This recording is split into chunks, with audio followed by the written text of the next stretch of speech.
standing and direct your attention to the flag in the south end zone for the presentation of our national anthem. Tonight's anthem will be performed by the Olympus Madrigals.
Let's hear it for the Olympus High Madrigal.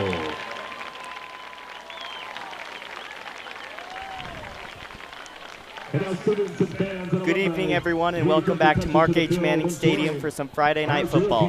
Tonight, the Titans come home for homecoming after a 2-week road trip to face the Park City Miners, who've made the trip down to try and get their season back on track. I'm Miles Pierce. And I'm James Schwartz. And you're watching another edition of Olympus Football on OlyTV. The biggest storyline of this season for the Titans has been the lack of a productive offense. Last week, the Titans fell in the Battle of the Rock against Skyline for the first time in 8 years, only putting up 9 points. Aside from demolishing East in Week 2, the Titans have only put up 23 points combined in their other 2 games. They just simply haven't gotten into a rhythm all season long. The run game has been decent for the Titans, but when the passing game is struggling as much as it is, it's difficult to get the offense rolling. So hopefully we'll see a change of pace for the Olympus offense tonight. The season recap for Park City. It's been a bit of a disappointing season for the Miners so far. It was a promising start against Wasatch, which they won 28-23. In the following game against Ridgeline, the Miners fell 39-3 on their home turf. And in their third game of the season, Park City fell once again in a close matchup against Morgan, 24-21. The Miners will look for a way to bounce back after the way that they have begun the season. On the bright side for Olympus, the defense has been phenomenal. After losing a lot of talent on the defensive side last year, they have been incredible, even with the young team. They have only allowed a combined 21 points in 3 games this year, so it'll be interesting if they continue to show their dominance tonight against Park City. The defensive line attack for Park City will be the biggest X factor for them. Every single player who plays on the D-line for the Miners averages at least a half a sack per game. The defense is led by Luke Diamond, who has 1 sack on the year along with 2 interceptions and 35 yards picked up after the interception. So we'll see if the Park City defense can cause problems against the struggling Titans offense. Now we'll send it over to Keys to the Game with James. Thank you, Miles. For our keys to the game for Olympus, on the defensive side, Olympus has to continue what they have been doing and hold Park City to a low score the whole game. They'll have to be ready to not let the Miners get the momentum with the underperformance of the Olympus offense last week, even with the impressive showing from the defense, holding Skyline to 1 score through 3 quarters. For the Titan offense, they need to go with what is working well. Last week against Skyline, it felt like they were trying to force the pass when the run game was getting consistent yardage. They finished the game with 132 rush yards and no fumbles, while on the other side they finished with 97 pass yards and 3 interceptions. Those 3 interceptions came from forcing the pass when the run game was working, so I would love to see the team adapt to the situation better and go with the offense that Park City gives them. For Park City, offensively, the Miners need to get their passing attack established early. Senior quarterback Cole Morgan averages 105 pass yards and 1 touchdown per game, with 0 interceptions on the year. If they can get his arm going for some touchdowns, it will put pressure on the Olympus offense and could force the Titans into some of those same errors they made against Skyline. And on the defensive side, Park City needs to disrupt passes, get interceptions, and you talked about they need to get in there and get sacks on Luke Esperson.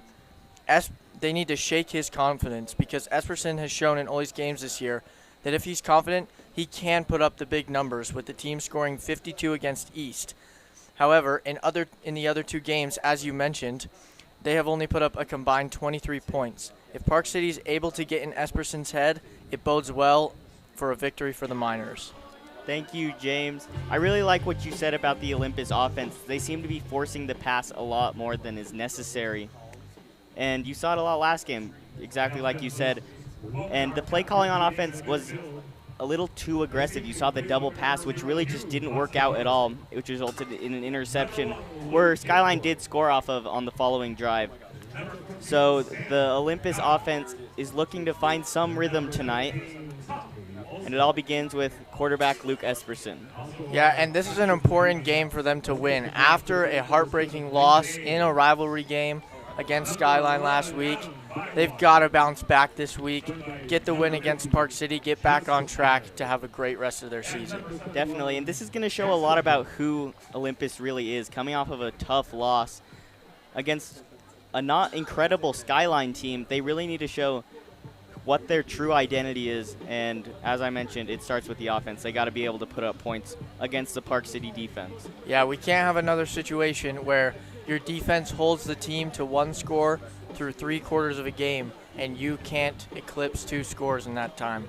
You're exactly right.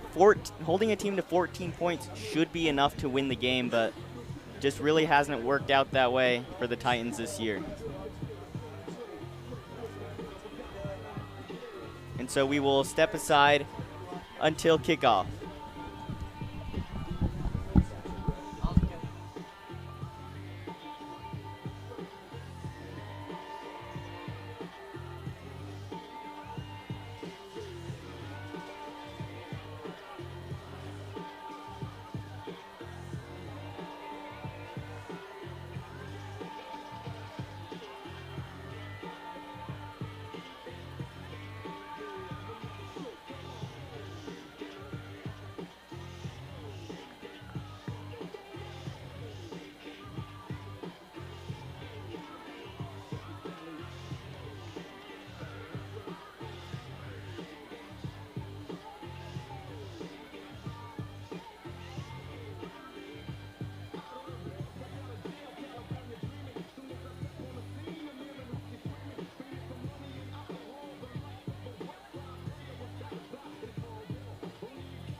Welcome back, everybody.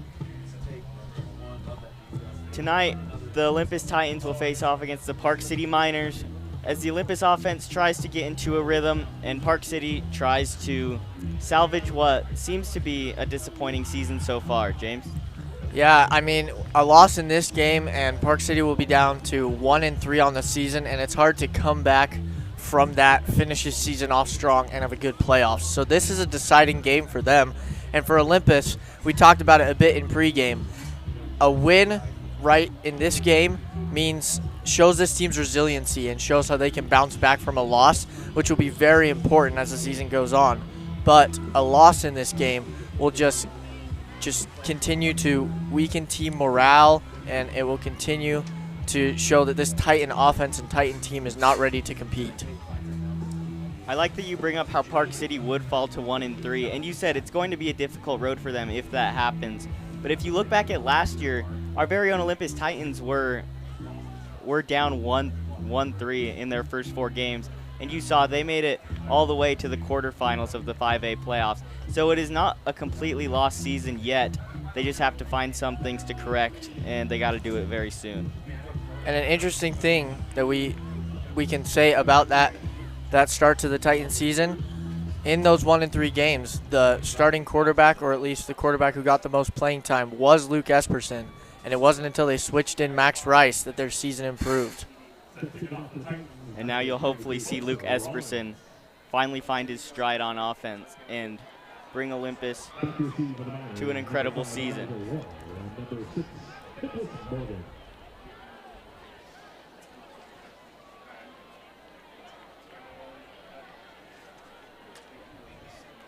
As we wait the kickoff, number 5, Elijah Warner, is playing deep for Park City.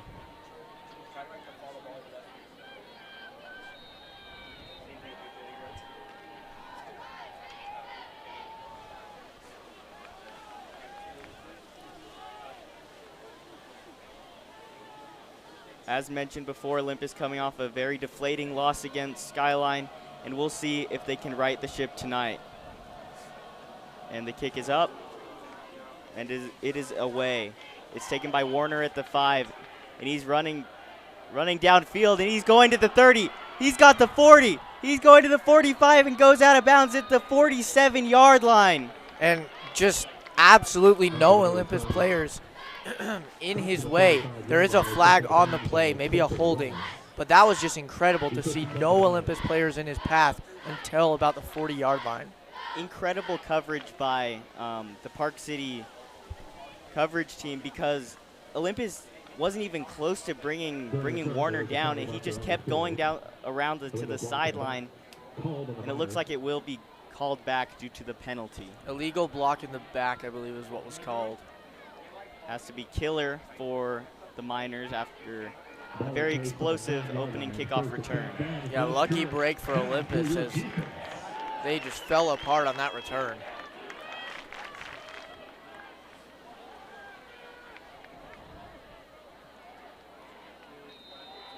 Looks like it'll be quarterback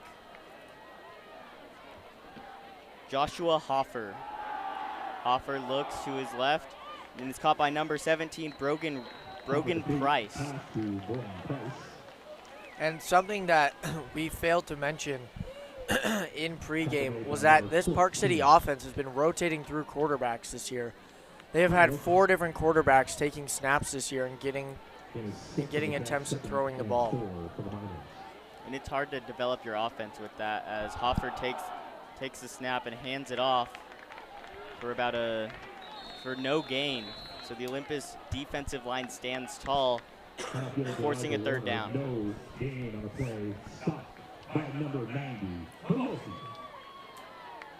That run was by Elijah Warner once again.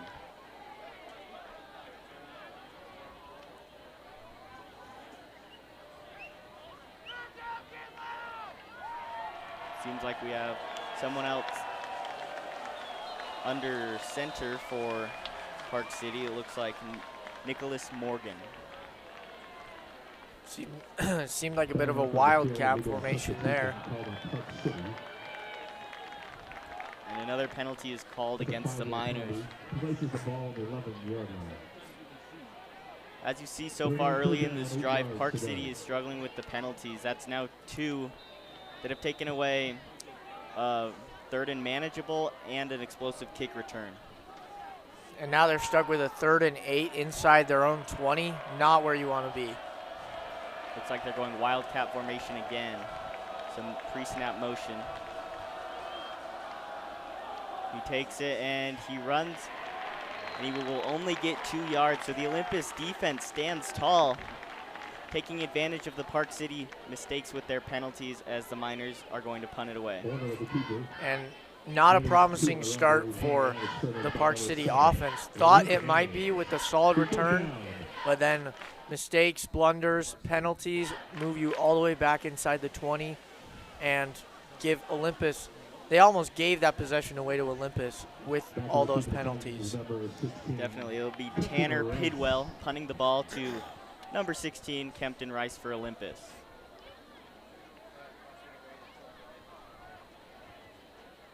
And the punt is away, nearly blocked, and it's a deep punt. And it keeps rolling. Just too much power. An incredible punt is what it looked like. But you don't really see a kicker put too much power on a punt back in their own 15. That was an incredible punt. He almost punted that from end zone to end zone, it felt like. Textbook definition of flipping the field with a punt. And now we'll see the Olympus offense led by quarterback Luke Esperson trot out onto the field.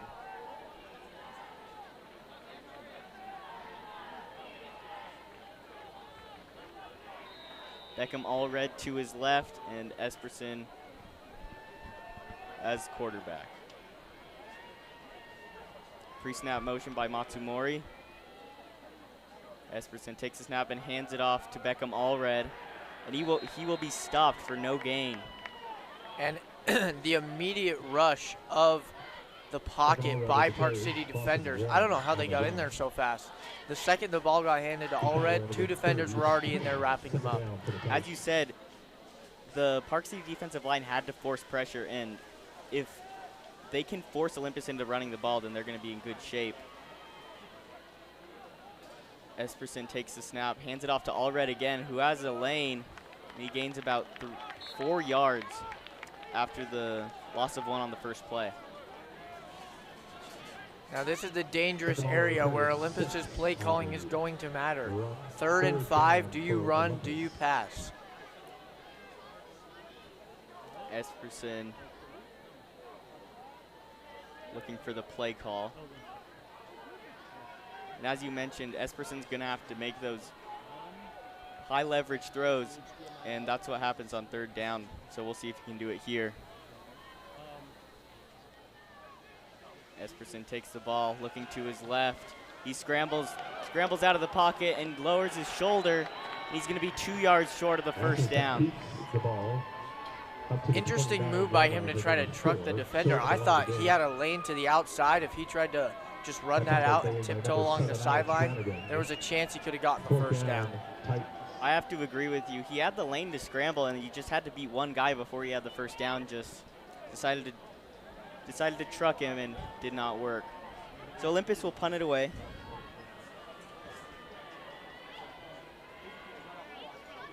And the kick is up. Taking a favorable Olympus bounce as it goes out of bounds at the 19-yard line. So we'll see the Park City offense trot onto the field once again.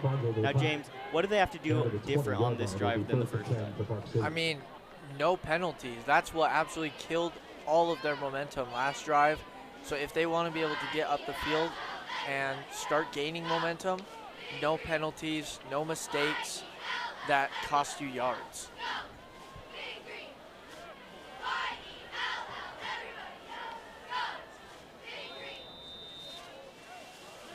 Number 16, Cole Knapp in at quarterback for the Miners. Once again, another quarterback change. Screen pass goes off the hands of Warner. Could have been an explosive play if he could call that in.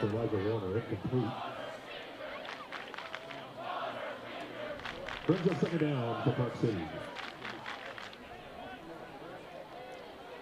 Now we'll see what Park City draws up on 2nd and long.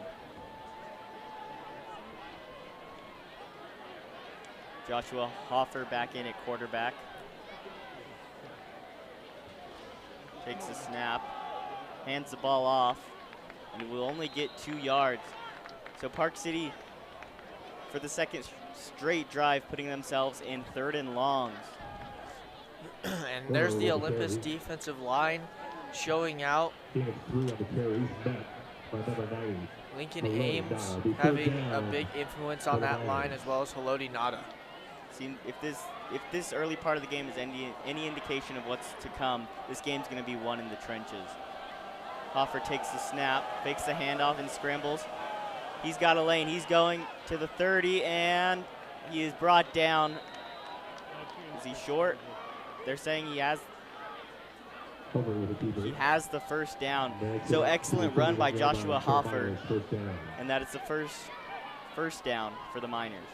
Yeah, immediately recognized the pressure and saw the lane open up, scrambled through it, and was able to get just barely the first down. Smart decision making from Hofer right there. We'll see what else Park City can do on offense. Hofer takes the snap, passes to his left, and he's got 3 yards. Completed to Brogan Price. And that pass is completed to Brogan Price once again. And I think the issue right now is that this Olympus defense, if they stay on the field for a lot longer, are going to get tired. If the Olympus offense hardly stayed on the field for any time at all. So with what Park City is doing, even if this doesn't amount to points for them, I would see it as a mini victory. Definitely. Hofer takes the snap, hands it off to Warner, who only gets a gain of 1. Park City will have a 3rd and, I'd say, 6 at the 35-yard line. That was Lincoln Ames getting in there quickly and tripping up the running back for Park City. That is senior captain, defensive end and linebacker Lincoln Ames. Big part of senior leadership on this Titans team.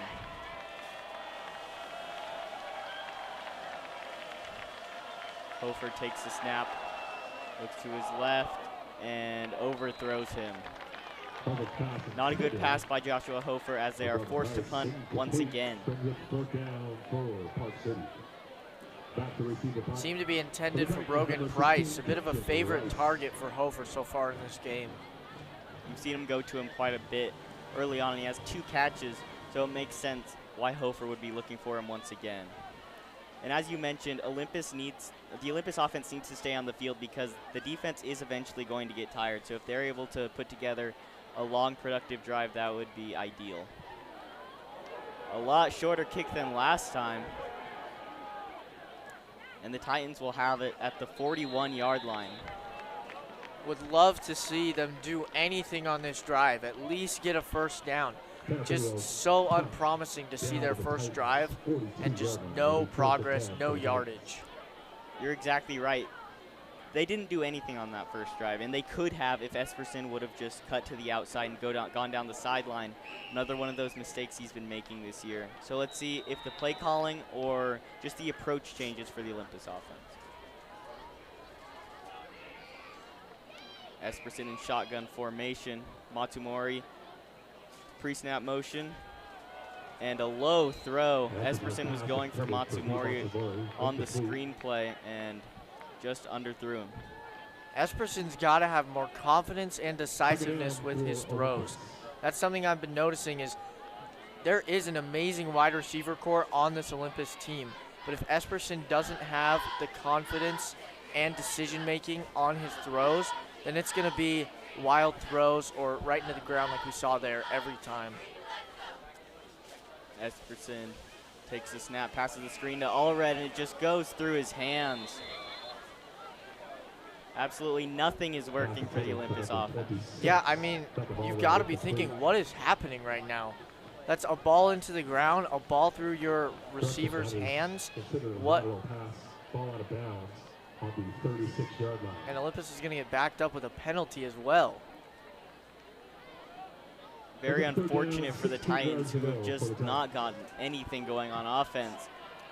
And you have to imagine the Titans are just going to run the ball here rather than waste Esperson's confidence once again with trying to force a deep pass. All red to Esperson's left, and Esperson takes a snap. And it looks like there will be a flag.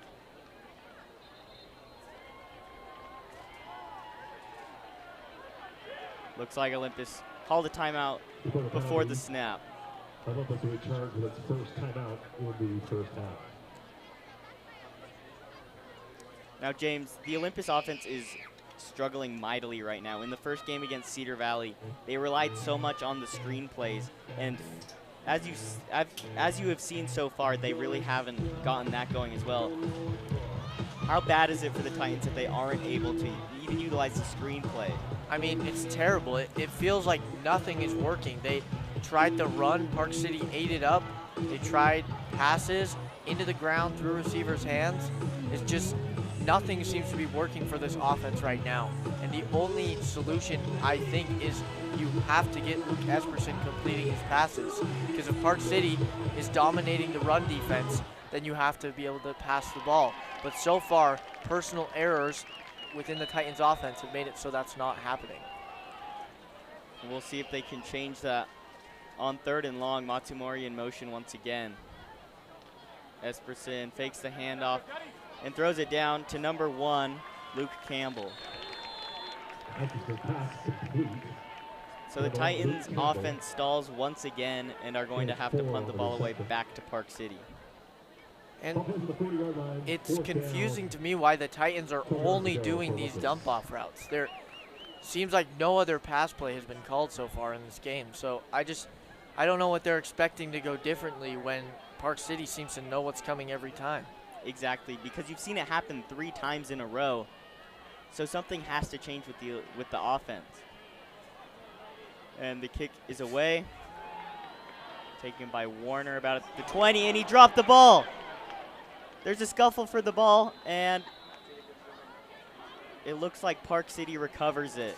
Near disaster of a punt for Park City. And so good effort there by the Titans punt team trying to recover that ball. Could have gotten it, but if anything, it gives Park City a little bit of a confidence rattler, and we'll see if they can continue to extend their drives and tire out this Olympus defense. Joshua Hofer playing quarterback once again for the Miners.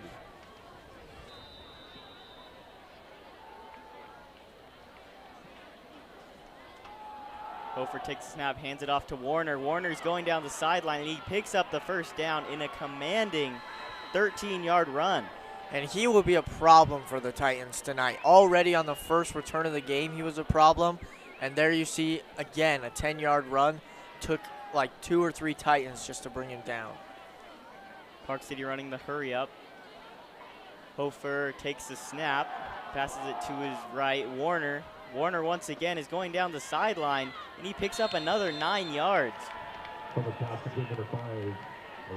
That is how you execute the screen pass, and they're going to give him more like 12 yards in the first down. So Warner carrying this Park City offense right now. Olympus doesn't have an answer for him yet.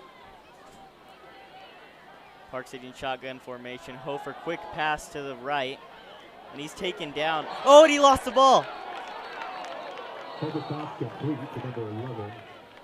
I believe they're going to call him down by contact. So it'll be a loss of 4, but now that's 2 times on this drive where Olympus has forced a fumble, just were unable to recover it. And that's number 11, Andrew Cusimano, with the very lucky break that they didn't call that a fumble there. Hofer scrambling, and he's going to be taken down. Incredible pressure by the defensive line. Haloti Nada with the sack, and Park City is faced with a 3rd and 13. And that was just a sandwich he ran right into with Haloti Nada and Leo Jacobson. And Haloti Nada is a pillar of this defensive line, as he has 2 tackle for losses already in the season with 4 total tackles to his name. No question about it, the Olympus defensive line has been excellent aside from stopping Elijah Warner. Hofer takes the snap, scrambles once again, and he's going to be taken down by Lincoln Ames. And there is Lincoln Ames making his presence felt. He was injured earlier in this year and much of last year for this Olympus Titan defense. But now he is back, and he is better than ever, getting sacks already in this game. It's so important to have a guy like that back because you not only get the leadership from him, but you also get the on-play performance.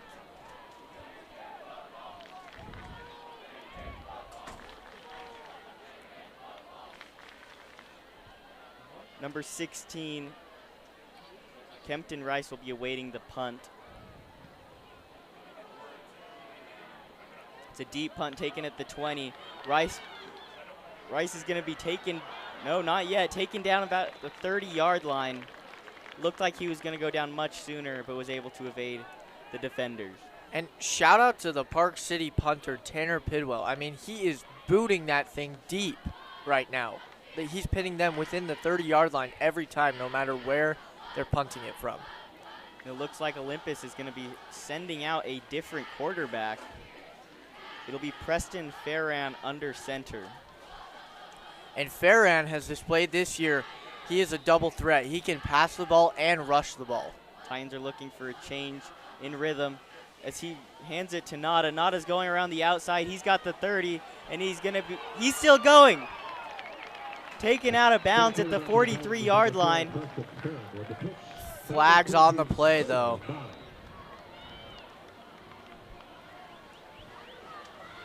If this is indeed on Olympus, it's going to be killer once again. Seemed like they finally had something work in their favor. That pitch is 19 yards, but there is a penalty marker on the field. Holding is the call against the Titans. It's going to be a holding call against the Titans, and that's just absolutely killer. You finally get something going on offense with a big chunk play from Sam Nada, but doesn't end up meaning anything as the Titans will have a 1st and 10 at the 26-yard line. And they opt to keep Farran in the game, and I think that is a good decision. See how he performs, as Esperson could not get anything going. Farran takes the snap, scrambles to his left, and looks like the ball was batted away. He was going for Matsumori as he was being sacked. So not exactly what you want to see after a holding call that will now set them up with 2nd and long. If the Titans offense wants to get something going, they have to stop penalizing themselves with penalties and just overall performance. They have not gotten anything aside from the Sam Nada 20-yard run, which was called back to a penalty. Farran takes the snap, going through his progressions. Quick pass to Beckham Allred behind the line of scrimmage, and a loss of 5 yards. So Olympus will be faced with the 3rd and 20. And another screen pass there. I would have loved to see Farran get the chance to air it out, just to have anything happen. And as you saw with Nada, one of these killer wide receivers, they can create space, they can make big plays, but not if they don't get the ball.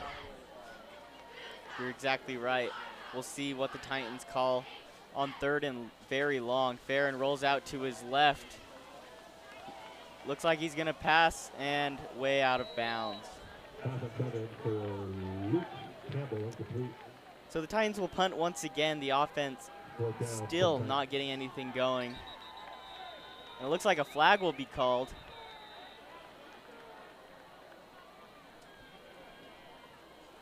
And refs are discussing what the penalty is.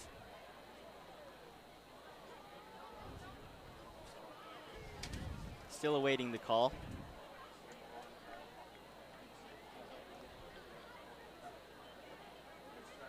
For the dead ball foul. Personal foul on Park City, so Olympus catches a break. That'll be a 15-yard penalty.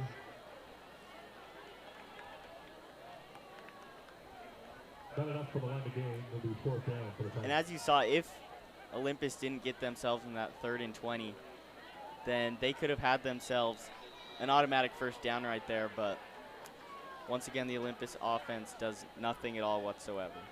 Yeah, and surprising, I was ready to see something out of Preston Farron. As this year, passing-wise, he has 107 yards, 2 touchdowns, 0 interceptions with a 66% completion percentage. But then added onto that, he has 42 rush yards on 7 carries and 2 rushing touchdowns. So a lethal threat from both sides of the offense. Another stop in the game.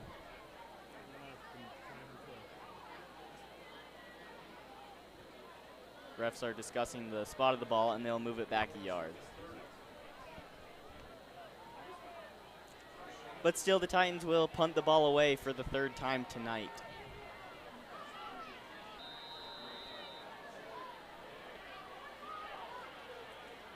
And the kick is away. It's a deep punt, and it takes a favorable Park City bounce at the, and finally is picked up by the Titans at the 28-yard line. And the Park City offense will come back onto the field trying to get something going. Neither offense this game has really done anything productive. Yeah, and we are at 1:15 left in the 1st quarter. Neither team has points on the board, and it's felt like Olympus has gone 3 and out almost every drive.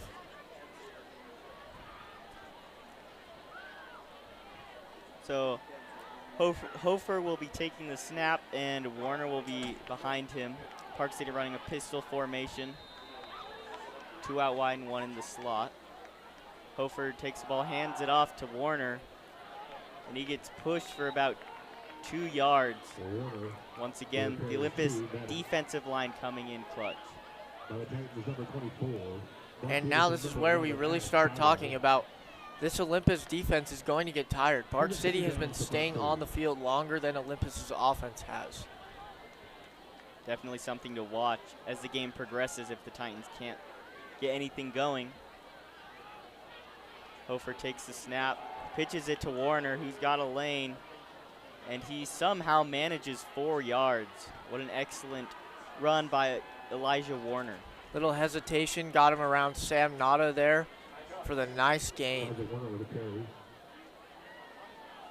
Now for Park City, it's so much easier to convert these 3rd and 4s rather than Olympus putting themselves in 3rd and 20s. And Hofer has just looked more comfortable in the pocket than either of the Olympus quarterbacks. Hofer, quick pass to his left. It's Warner once again, and he gets the 1st down and more. So, getting the pass yards, getting the run yards, just doing it all for this Park City offense right now. Now, you haven't seen Park City take a deep shot downfield at all. It's been a lot of screen passes to Elijah Warner along with him running the ball. But when you have that lethal of a threat, it's really not, no one really questions your offense. Hofer takes the snap. He throws it to Warner once again. He'll pick up 4 yards on the pass. Leo Jacobson, I believe, on the tackle there. Similar to the Titans offense, Park City hasn't taken any shots really past the line of scrimmage. Everything has been screen passes and runs. The bonus is that Park City has moved the ball. It's 2nd down, and they've gotten a 1st down on this drive. Hofer takes it himself, and he will not pick up any yards, losing 1, putting themselves in a 3rd and 7. And that'll be the end of the 1st quarter. Both offenses are not performing at all. But at the end of the quarter, you've seen Park City begin to get something going. So, James, what are your thoughts after the first quarter? I mean, my takeaways from this quarter so far, Park City knows how to move the ball but can't get enough yardage to get any points. While on the other side, Olympus cannot move the ball at all. I mean, they can't even figure out what to do at quarterback. They switched in Farron. Nothing has been working for them on offense. And that's what the story has been the last 2 weeks for the Titans offense. And early on in this game and last game, Olympus has really tried to get the screen passes going, and it really hasn't. But what Park City has done on the last drive is really what Olympus is trying to do with the screen plays. Yeah, and I mean, we talked about it in pregame. This Olympus offense is trying to force out their offense. They're trying to force these play calls instead of trying to adapt and adjust to what Park City's defense is giving them. So hopefully we'll see some sort of change for the Titans. Park City will have a 3rd and 7 at their own 46-yard line as they try to get something going on offense. So let's keep Dusty in our thoughts and his family in our prayers. Thank you. Park City in a shotgun formation. Hofer behind center with Elijah Warner to his right. Hofer takes the snap, drops back. Quick pass to number 14, and it was incomplete. Pass intended for Reed McCurdy, and Park City is going to punt once again. Good play there by Jackson Vandenacker to break up the pass and give Olympus another chance at an offensive possession, if we can even call it that with the way that they're playing right now. You're right, if we can even call it that. I think a good goal for Olympus would just be getting a first down right now. Got to build the confidence if they want to win this game. I think they need to either fully commit to Farron or fully commit to Esperson, though, at this point, because they've tried them both. The punt, it will be down at the 19-yard line. And going back to what you're saying, they need to decide a quarterback. And one of the best football quotes is, if you have 2 quarterbacks, you have no quarterbacks. Because if the offense needs to keep adjusting for who's playing quarterback, it's really not going to perform very well. Yeah. And we've talked about it some. I would love to see getting this wide receiver core involved. I would take Sam Nada, Hugh Matsumori one-on-one with some of these defenders any day, but we haven't seen any play calls around it. We've just seen these screen passes. It'll be Farron under center once again, with number 31, Easton Zito, playing running back. And a timeout will be called. Called their second timeout of the first half. You hope that they're using these timeouts wisely. It feels strange that they had to take a timeout so quickly out of the beginning of the quarter. You're exactly right, because neither team Olympus hadn't played it down this drive, and they still need to call a timeout to get everything right. Hopefully it pays off in the long run and not come back to bite them at the end of the first half. One thing to be aware of, have not seen starting running back senior Nate Hughley on the field at all tonight. Only the juniors, Beckham Allred and Easton Zito. Definitely something to watch. Farron takes the snap, hands it off to Zito, and Zito's got about 3 yards on the carry. That is progress for this Olympus offense, though. So that's good to see. Hopefully they can continue this in the drive, make it a 3rd and manageable. I'd like to see Olympus go for a little bit deeper pass, but we'll see what they call. Farron looks to his left. That pass is caught by number 3, Wesley Wright.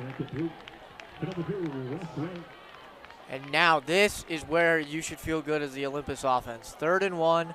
You have 2 good running backs in Zito and Allred that can power into this pocket. So they've got to get this first down, though. Farron trying to draw the Miners offside as he looks to the sideline for a play call.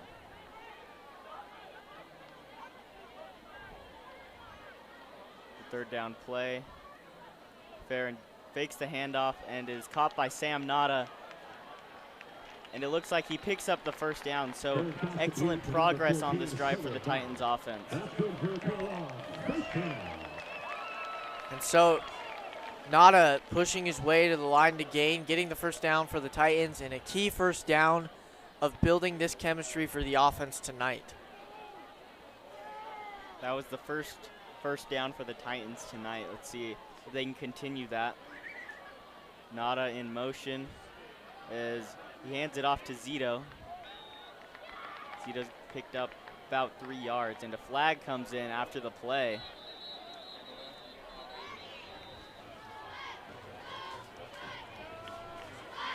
Nothing apparent, but we'll see what the refs are going to call.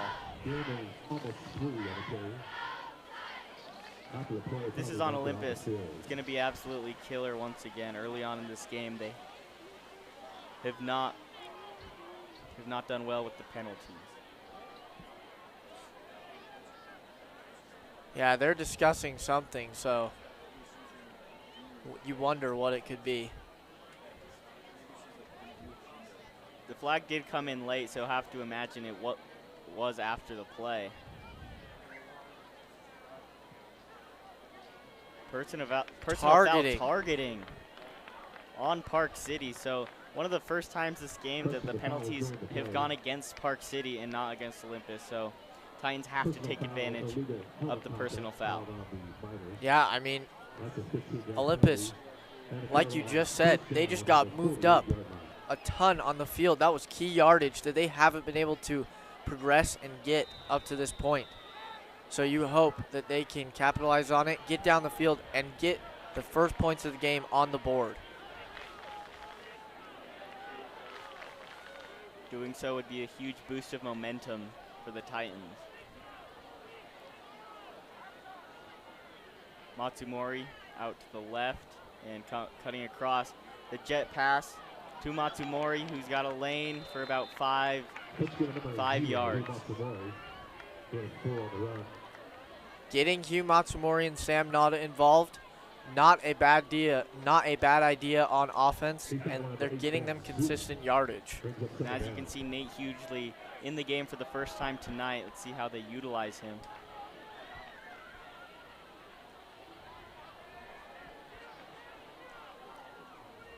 Farron awaiting the play call. And he takes the snap, looks to his right, and it is incomplete. Pass intended for Wesley Wright. Broken up by Parker Jones.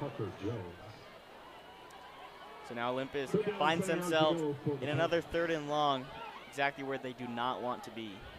Yeah, this has seemed to be their weakness tonight, where they just don't know what to call on these plays that will get them enough yardage for the first down. We'll see if they bring a new scheme with Farron on offense. Screen pass to Hughley, and he's going to be swallowed up 3 yards behind the line of scrimmage, and the Titans are going to have to punt once again. And no new scheme, another screen pass. I just don't understand why there has only been like one attempted pass across the middle this game. It really doesn't make any sense because you have the weapons on offense to do some damage downfield, but once again, deciding not to do so. Bit of a worry as Sam Nada hops off the field, seems to be in a little bit of pain. And the punt is away. Short kick, but it goes all the way inside the 10, inside the 5. And Olympus has pinned them at the 2-yard line. An incredible punt. And I wouldn't say it's unrealistic that a safety could happen here with the way that Haloti Nada and Lincoln Ames have been getting through the offensive line.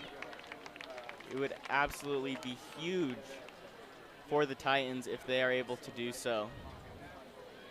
But also, if the Titans do force Park City to punt the ball, they have the kicker that can still pin you back inside your own 30.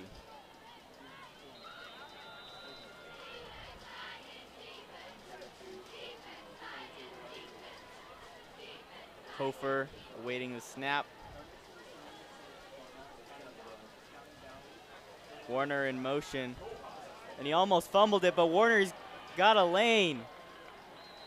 Pickup of 10 yards for the first down. And he almost broke that. There were only those last two Titan players between him and an open 80 yards. Also, Hofer and Warner had some confusion with the handoff. It looked like it could have been a fumble that Olympus might have been able to recover, but turns into a huge play for the Miners.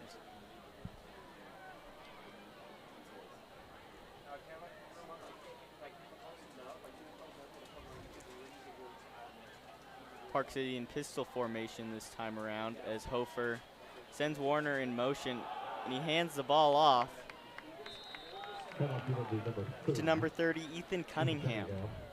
And you wish you could have seen this effort from the Titan defense one play ago. Looks like we have an injury on the field, number 7, Lincoln Ames.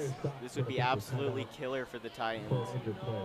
And this is not good, as he has just returned to the playing field, already making his presence felt in just about 20 minutes of play he's put in for this defense tonight. You have to hope that this is just a cramp, but it does not look good from here. No, all the coaches are out there, and this does not bode well for Lincoln Ames and for his future for the rest of this season for the Titans defense. If he were to miss significant time, you'd be losing a big piece of your senior leadership on the defense.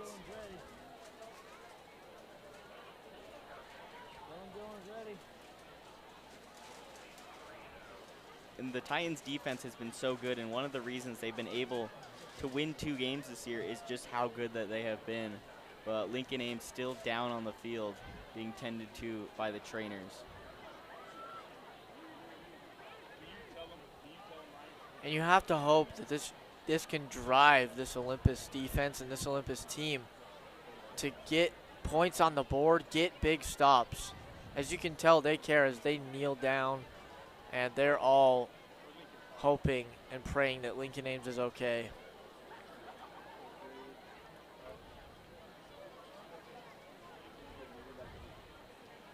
You can see how much the team cares as Lincoln Ames is getting up under significant help, not putting any pressure on that right leg.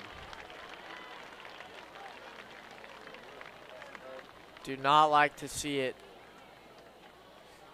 One of the worst parts of football when those key players and get those bad injuries, and Lincoln Ames having to deal with it last year and now again this year twice. It's terrible that it happens to such a key guy on a team, making his presence felt on the field, but also bringing the locker room together off the field.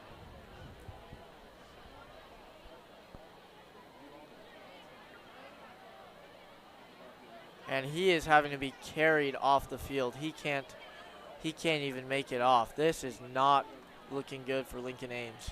This looks very bad, and all we can do is hope for the best for Lincoln Ames.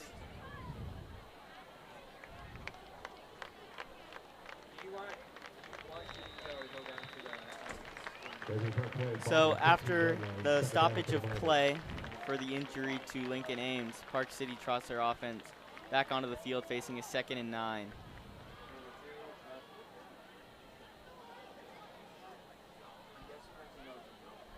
Warner in motion, fakes the handoff, and Hofer's just going to take it, and he is met by Sam Nada. And he just got lit up on that play. A little bit of motivation by this Olympus defense, and his helmet came off. That was a hit by Sam Nada. That was a huge hit. Now we'll see if maybe that injury to Lincoln Ames boosts something in this team, maybe going out and winning this game for Lincoln Ames, as Park City is faced with a 3rd and 7.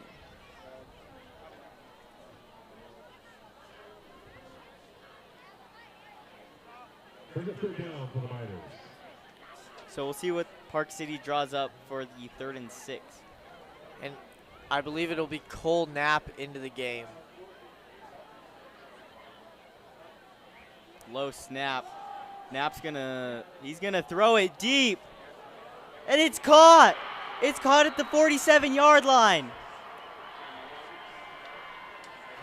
That's number 11, Andrew Cusimano. And wow, in correction, that was Nico Morgan on the throw. What a throw. What a play call from the Miners. Normally when you bring in Wildcat formation, you expect a run, but this time it worked out huge for the Miners. And you have to question, why has the Olympus offense not done it? You've just seen the success that Park City's offense had with it, and why the Olympus offense hasn't done it. Warner's got it, and looks like he will get. To Warner. It was a run for 0 yards, so 2nd and 10 for the Miners.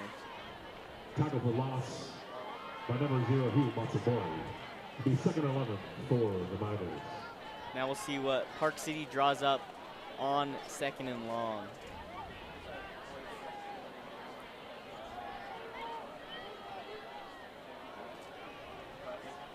Takes the snap.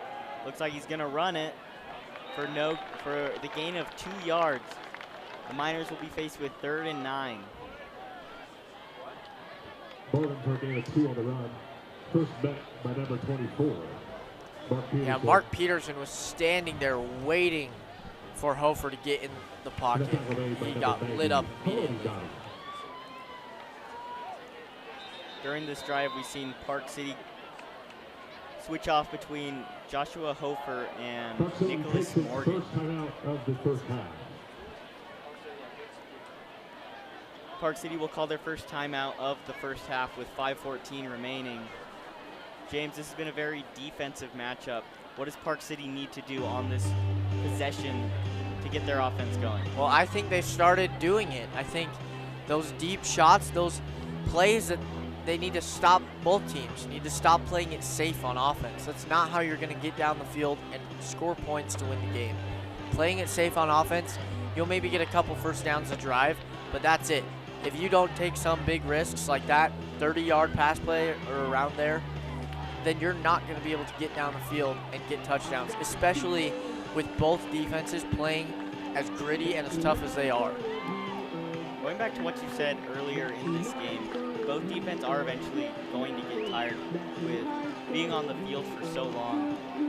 So we'll see if Park City is the first to break through the 0-0 tie. One thing to keep in mind, Lincoln Ames still on the medical table being checked out.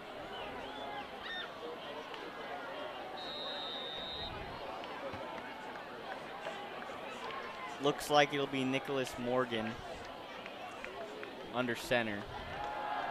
He takes the snap, throws it, and it is nearly intercepted.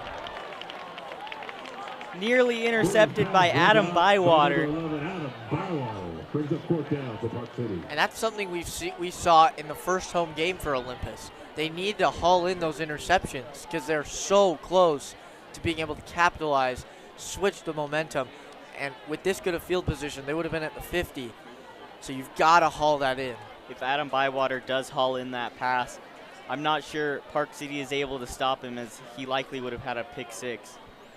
But once again, Park City is going to punt the ball, hoping to pin Olympus deep in their own territory.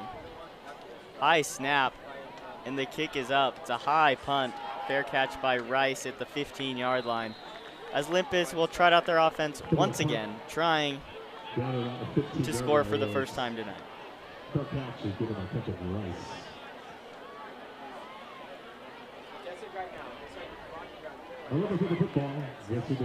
And at this point, I don't think we have any more to say about what this Olympus offense can do. I mean, they need to adjust. They need to run something else besides screens and short passes. Their game plan certainly has not changed over the past week. Barron under center with Allred to his left. Barron's gonna take a shot. Intended receiver was number 3, Wesley Wright, one of the biggest targets for the Olympus offense tonight. So the first attempt across the middle for a pass for Farron, not exactly what you wanted to see, but I like that they're going for it. I like that they called it. Even though it almost resulted in an interception, if they can complete one of those, it'll bode well. Farron hands the ball off to Allred for a gain of little to none. Looks like 2 yards on the carry. And the Titans find themselves in a 3rd and long once again. The Miners doing an excellent job. The Titans have not been able to get any momentum in the run game. No more than 2 to 5 yards. And it seems very killer for the Titans offense, especially if they have an incomplete pass and then a short run on the first 2 downs. Farron takes a shot across the middle for Kempton Rice, and it is incomplete. Looks like it was nearly intercepted. So neither of these Olympus quarterbacks having any confidence in their pass game, but that is what they need if they're going to drive the field. These short passes just aren't going to cut it. I think the bigger story of this game would definitely be trying to develop that offense. Even if you do drop this game on the schedule, it's so much more important that you get the offense going. And it's blocked. The kick is blocked by number 16 Cole Knapp, the sophomore from Park City. They've been getting close every punt tonight, and Wyatt Knapp was finally able to block it, and Park City sets themselves up incredibly well at the 17-yard line. Wow. Olympus just folding at every opportunity in this game, it feels like. And Park City beginning to capitalize. And this is the first time we've seen either of these teams in the red zone tonight. That tells you all you need to know about the offensive performance tonight. Been a very defensive game. It'll be Josh Hofer under center once again. Sends Warner in motion, fakes the handoff. Hofer gonna take a shot, and it's intercepted! Hugh Matsumori with the interception in the end zone. Finally, the Olympus defense putting their foot down on this Park City offense, intercepting it in the end zone. The first time that Park City gets in the red zone tonight, and Hugh Matsumori says, nope, intercepts the ball, and now the Olympus Titans will get it at the 25. A wild sequence of events. You have the blocked punt for Park City, and then the next play, Hugh Matsumori gets the pick. Has to be a huge boost of momentum for the Titans as they try to do something on offense. Now Farron has to take this and has to be confident in himself. He's shown that he has the ability to throw and pass. Farron hands the ball off to Allred. Allred going to the outside, not going to get much. Gain of 2 yards. 3, excuse me. Would love to see a play action pass that sends some of these receivers at least as deep as the first down. Have to eventually throw the ball. You're not going to win the game with these short screen passes and runs.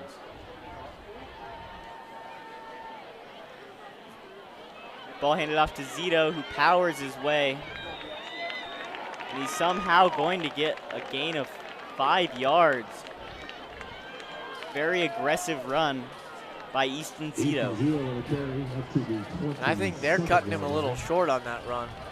He seemed to have gotten a yard and a half further than that, in my opinion. I have to agree with you on that final push from the offensive line. I thought he got at least a yard more, but Olympus is going to have to perform with what they're given. Easton Zito in the backfield. And number 53, Jackson Rayner, jumps off sides for Park City, which is going to give Olympus a first down.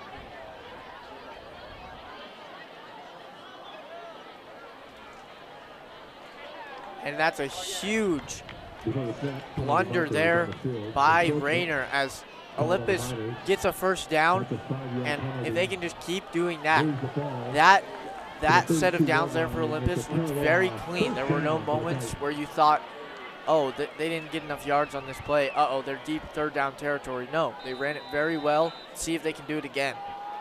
Farron takes the snap, looks to his right, and is incomplete, but a big hit. Nico Morgan applied that hit on Adam Bywater, and flags did fly. Penalty markers on the field.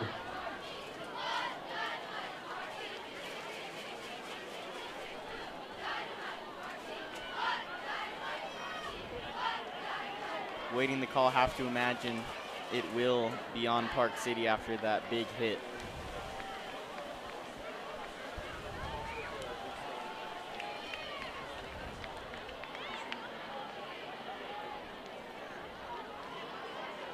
If it is indeed on Park City, this offense has to take advantage of the penalties by Park City. But if this is a personal foul on Nico Morgan, that he's going to be out of the game with 2 personal fouls.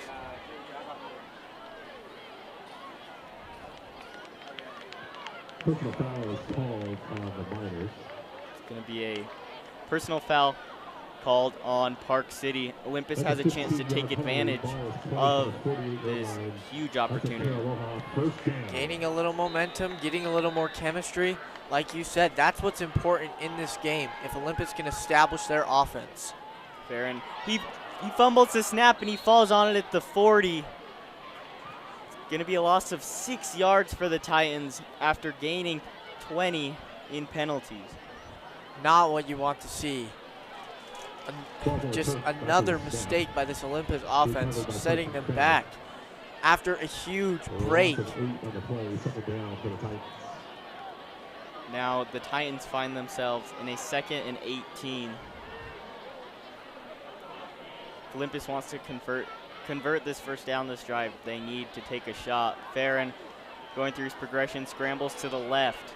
He's looking and he passes it for a gain.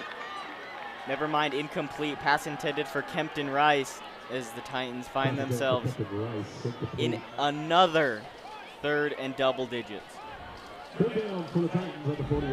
Well, the muff snap, and now you are 18 yards from the line to gain, and Olympus barely even moves 18 yards a whole drive in this game. So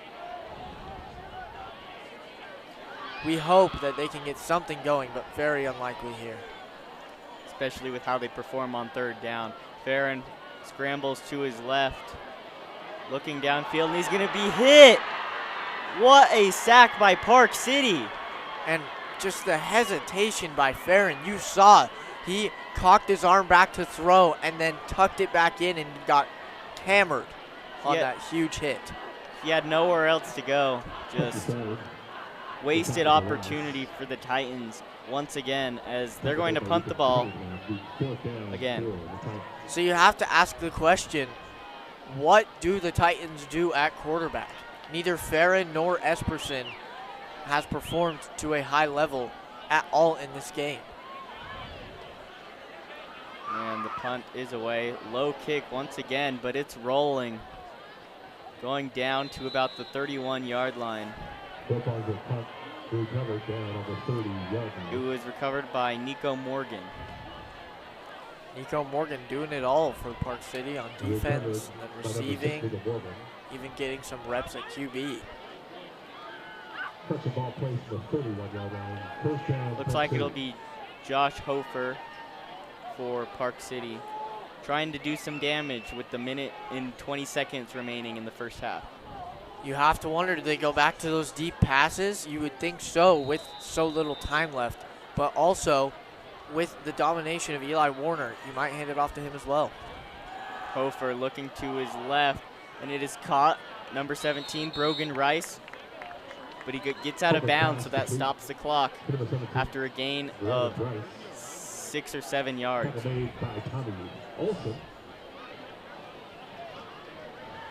Ball's on the 38-yard line.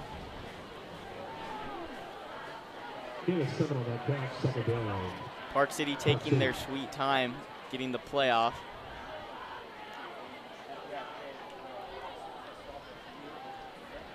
Hofer takes the snap, looks to his right, and is caught by Elijah Warner, who's got space.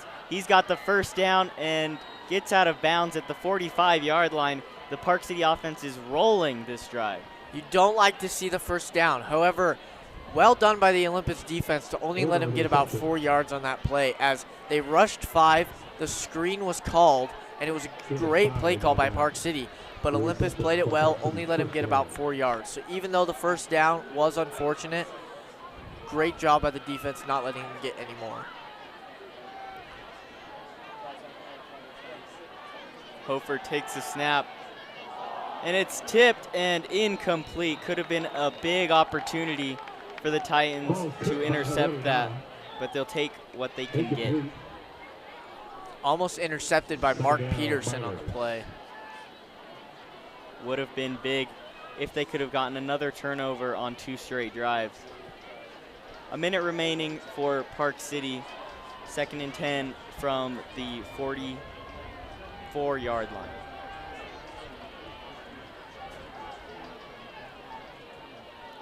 Hofer takes the snap, throws to his left,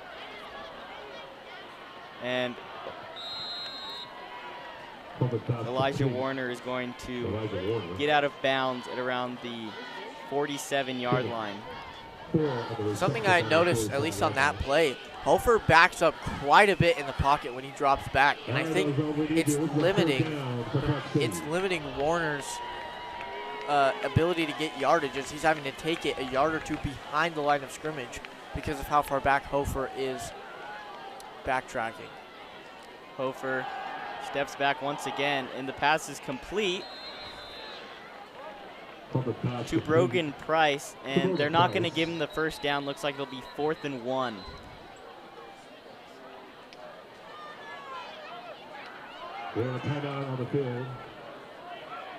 And Park City calls their second timeout of the first half with a big decision to make. If I'm Park City, I think I go for this. I mean, Olympus's offense has not shown me that they could get down a 50-yard field in 45 seconds.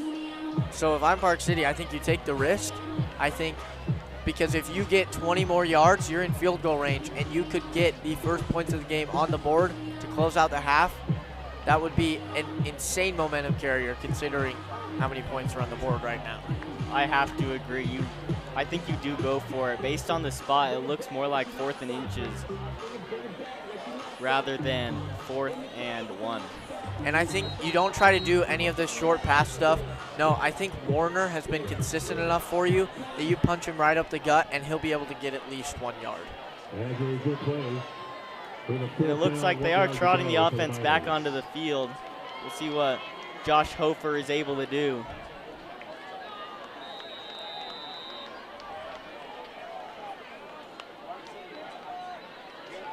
.47 seconds remaining in the half, so if Olympus does get the stop, they won't have much time. Hofer hands the ball off, and he gets the first down.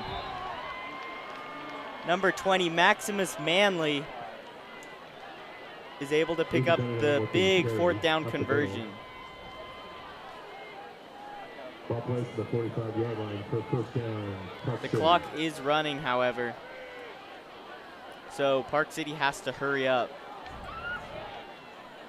Just under 30 seconds. Hofer drops back. He's scrambling to the left, and he's going to get out of bounds at the 41-yard line. Good mobility by Hofer, but again, he's dropping so far back that it almost seems like he gets 10 yards behind the line of scrimmage. And I just think he doesn't need to go that far back, and it's making it so that it's harder for on these short passes to gain yardage. It's also a big problem when he scrambles because he's going to have to run for 2 or 3 more yards than he normally would have to. 2nd and 6, Hofer drops back, and a flag was thrown before the play. And it will be offsides on the Titans. Another penalty for Olympus. Not good, is it? Moves Park City very close to field goal range. They only need to get about 5 to 10 yards to have an almost guaranteed shot at a field goal. And you've seen they do have the weapons to do so. We'll just see if they can execute. 21 seconds remaining. Both teams have one timeout. Hofer snaps the ball. Looking to his left. It is caught, but was he in bounds? Yes, he was. I didn't think that he was in bounds. I thought his foot was out. Brogan Price with the very clutch catch for the Miners, and now they are in field goal range. And if they want to, if I were them, I would say you have one more play where you just run Warner up the gut, or as Cunningham is in the backfield right now. Hofer to Warner on the screen play, who's got the first down. He goes out of bounds with 12 seconds remaining. I was going to say, now you have a tough decision because you're close enough to the end zone that a big pass would get you the touchdown. And Hofer's staying on the field as of right now. Keep in mind, Park City also has one timeout remaining. They do have the opportunity to take one or two shots in the middle of the field to stop the clock.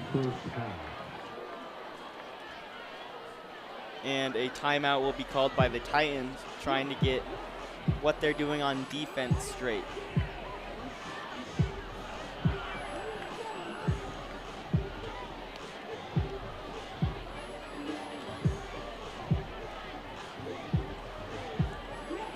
So James, what do you think Park City has to do on these final plays of the second quarter? Well, with their timeout in hand, I think you have time for one very quick play. I think you have to have at least 5 seconds on that clock to be able to get your team out there. And so they will have to execute this play, whatever they're trying to do on it, very quickly. And if it falls apart, I think you throw the ball away and just get the kick. Definitely have to score before halftime to break the 0-0 tie. Hofer takes the snap, throws to his left, and it is an incomplete pass intended for Brogan Price. Hofer just overthrew him. You have to wonder if they just send some slants up the middle into the end zone. Would that work? Would that be able to get a touchdown? You don't even really have to get a touchdown if you're going to do that. You just need to get close enough to where you're comfortable taking the gamble if you want to try and score a touchdown before halftime, because they do have that one timeout remaining.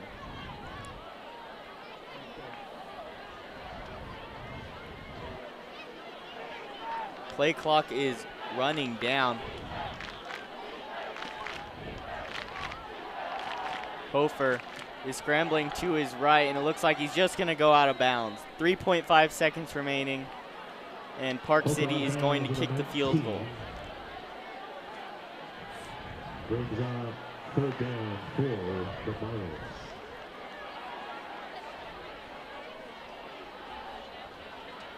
Three seconds remaining, and looks like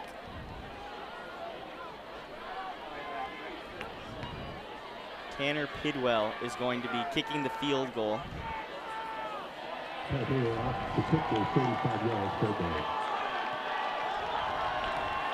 Looking to break the tie right before halftime, and the play clock is down to 0.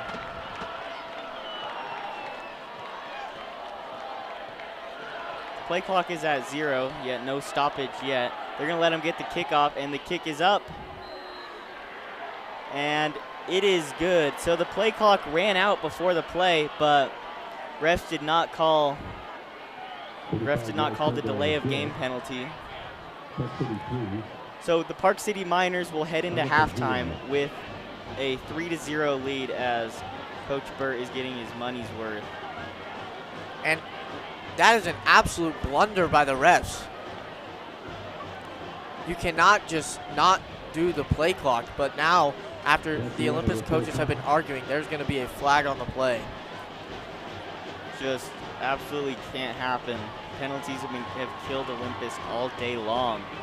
And if your coach is also contributing to that, cannot be a good feeling. So the Miners, leading 3-0, are going to head into halftime after a very boring offensive half. James, what are your thoughts after the first half? That was a mess for both teams. It was not consistent offense. and Olympus could not decide what quarterback to have in the game, what quarterback was going to do well. Finally settled on Farron, but hasn't done much. Park City looked much more confident out there, even though they weren't getting into the end zone. But again, that's such a controversial way to close the half, in my opinion. The no play clock, and then as the coaches talk to the refs about it, flags are thrown. So just a very confusing end to the half there. Going to send Olympus into the locker room with a very bad taste in their mouth, feeling like they could have prevented that field goal before halftime. But that'll do it for the first half. Your score at halftime: Olympus Titans 0, Park City Miners 3.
Fans, halftime will start momentarily after the officials leave the field.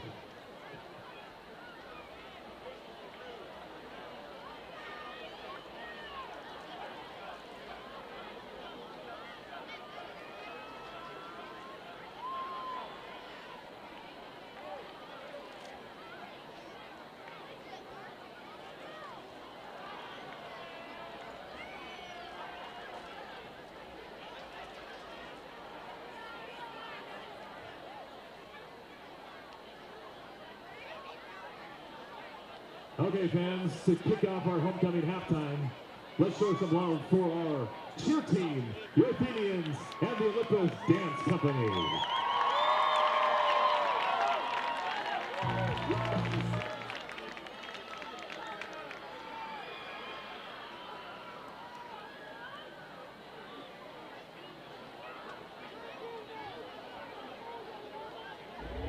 Tempo has reached critical level. Tempo has reached critical level.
って騒ごう騒ごう。Hey, Bella. 1、2、3、4。 Listening from the ground, up the hottest round. I tell your mother. Listen to me now. I'm lasting 20 rounds, and if you want me, then come on get me now. Since you with me now, the biggie bounce. I know you think the way I keep my style. People sing around. Now people gather round, now people jump around.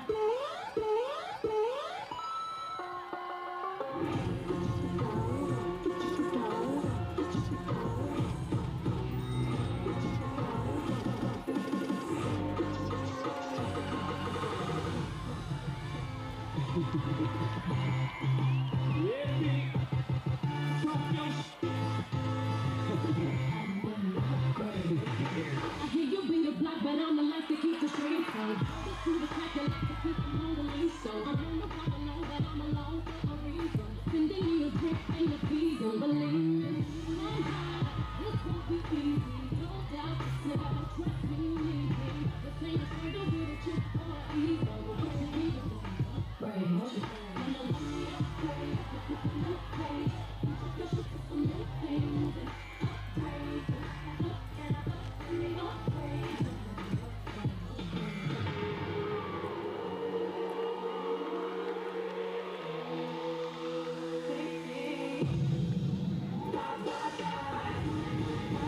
Doing this to me. Are we gonna start a fight? No, this can't be right. Hey, baby, come on. Bye, bye, bye. Over you. So crazy, but it ain't alright.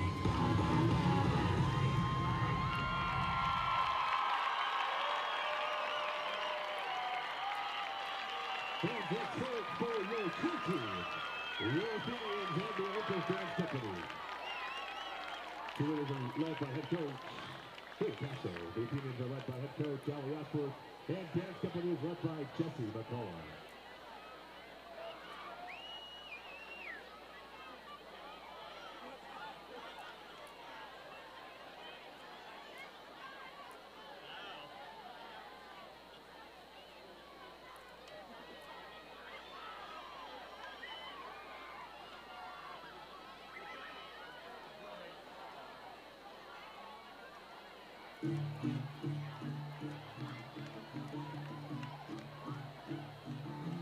Lazy young moon coming up tonight, shining through the trees. With the stars singing and the lightning bugs are floating on the breeze. Ready to get ready. Don't feel where the creek turns back that old stumble.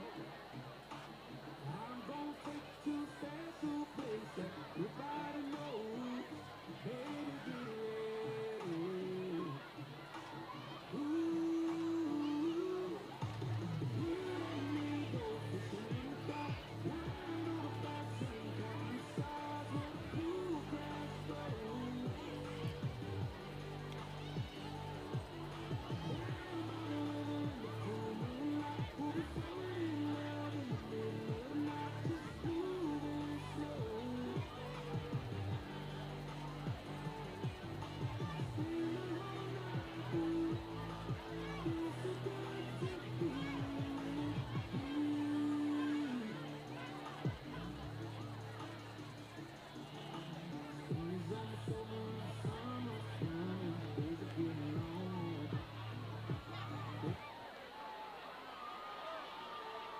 And now fans, please bring to the rest of the track as we welcome our homecoming royalty for 2025.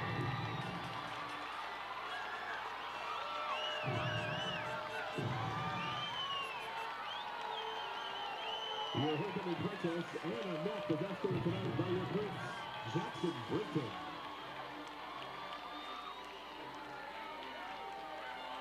Your fellow attendants, show some love for Lucy Toronto and Tommy Olson. Your first attendants, give it up for May Rigby and Jackson Raminacker.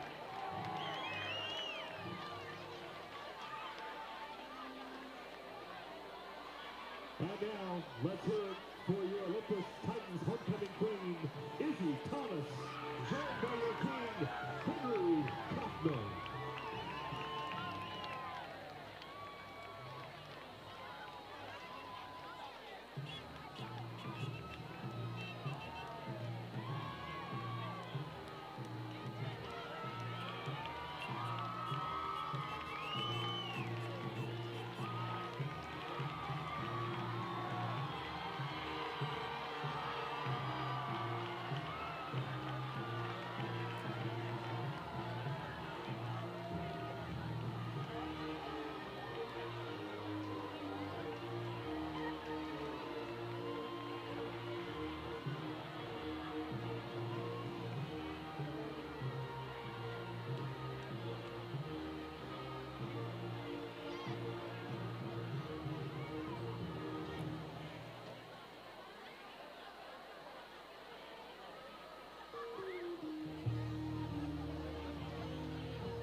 Welcome back, everybody, for the second half between the Olympus Titans and the Park City Miners. In the first half, Park City scored on the final play of the half as they kicked a field goal after a very questionable call by the refs, where the play clock seemed to have gone out, but Park City had 11 extra seconds after it hit 0. So very questionable end to the half. So James, what are your notes after that first half? Well, my first note is Esperson versus Farron. Who is Olympus going to go with? Esperson hasn't returned since the first quarter. Did he get benched? And Farron has made some progress on offense, but no real momentum in scoring. And both of them struggling with confidence and throwing deep balls. The Oly defense still holding strong, only allowing a field goal in that half. Brogan Price for the Miners gave them that final push they needed to get into field goal range and make the 35-yard field goal. And finally, we talked about it. The play clock ran out for almost 10 seconds, and the refs did not throw a flag. And remember, because of the penalty on head coach Brandon Burr at the end of the half, Park City will move the kick up 15 yards to make it a very short opening second half kickoff. And I don't think you can blame Coach Burt for getting angry, as that was a terrible no call by the refs. You cannot miss that when you have the entire coaching staff yelling at you that the play clock has ran out and it's a delay of game. So Tanner Pidwell will kick us off for the second half. And the kick is away and very convincingly hit deep into the back of the end zone, as we'll see the Olympus offense come onto the field, and we'll see what second half adjustments they have made. Farron is still leading the team out on the field, so it does seem as though Luke Esperson has been benched. And we can't act like Luke Esperson had a very short leash. He started all 3 games this year, and now seems like Farron is getting majority of the offensive reps as he pitches the ball to Beckham Allred.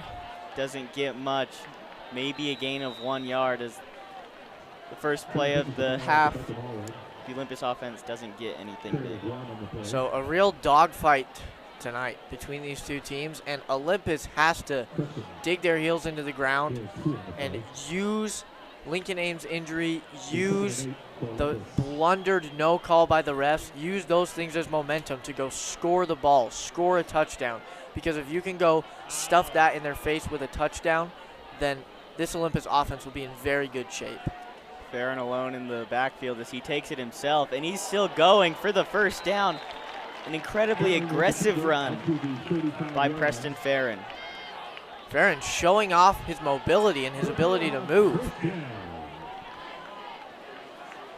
Bringing the tempo here on first down. Shotgun formation for the Titans. Beckham Allred in the backfield. Handoff to Allred, who is stuffed once again. Gains maybe a yard and sets up second and long. This Titan offense seems to be flowing more smoothly, though. Play calls are coming in quicker. The team is setting up in formation quicker. It's good to see after such a rocky first half. And we'll see if the Titans do make those necessary second half adjustments. They got shut out in the first half, so they definitely need to get something going on the offensive side. Matsumori in motion. Farron takes a snap, hands it off to Allred again. Allred has a lane, and he's just short of the first down. Gain of 8 yards, and he brings it all the way to the 44-yard line. Wearing into this Park City defense that also has to be getting somewhat tired after so many back-and-forth possessions in the first half. Both defenses certainly have been on the field a lot. Matsumori in motion again as the offense awaits the play call.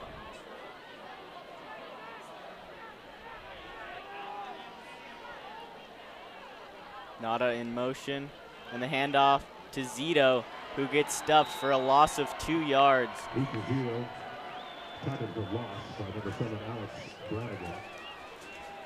And so it seems as if the Titans are going to punt again.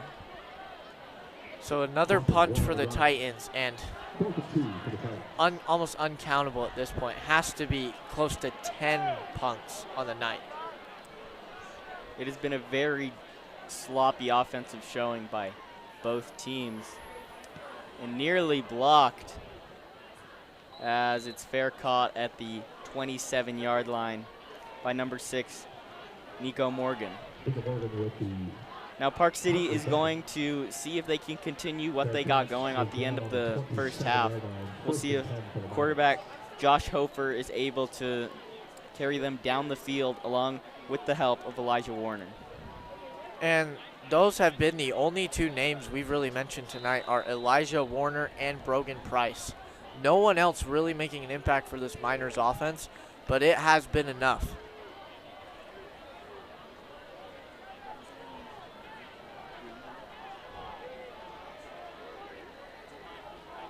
Josh Hofer is awaiting the snap.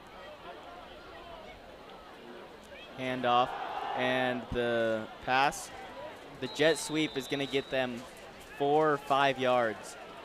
That was number 6, Nico Morgan, doing everything on both offense and defense.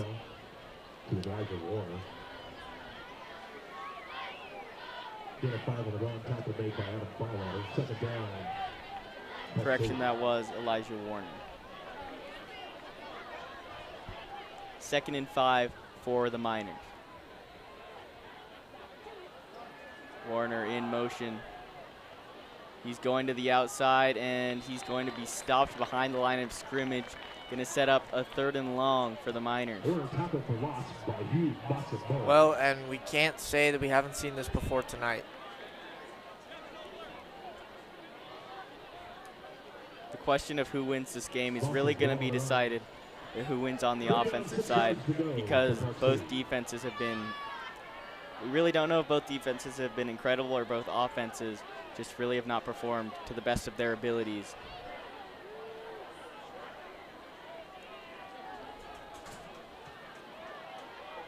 Hofer sending Warner in motion, rolls out to his left, takes a deep shot for Brogan Price. He was open. Brogan Price just stopped running. Yeah, confusing miscommunication there was not the most accurate ball in the world, but Brogan Price stopped about 4 yards short from where he needed to be to catch that ball. If Price keeps running down the sideline, it's an easy catch for him and a huge chunk play for the Miners, but they're going to have to punt along with every other possession in this game.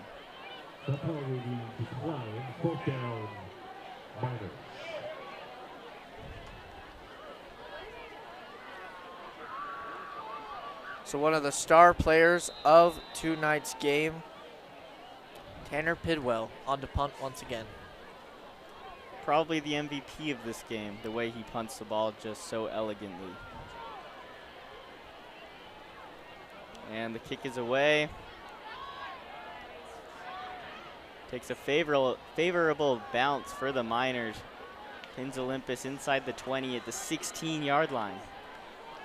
And we weren't lying. Pidwell has been pinning the Titans deep all night long. And he only had that one punt in the first quarter that was a bit of a squib. Other than that, he has had some booming kicks. And it's very difficult for the Olympus offense to capitalize, especially with how much they're struggling. If their defense stops Park City deep in their own territory, then Olympus still has the ball deep in their own territory, so it doesn't really do much advantage for them, even when they get the big stops.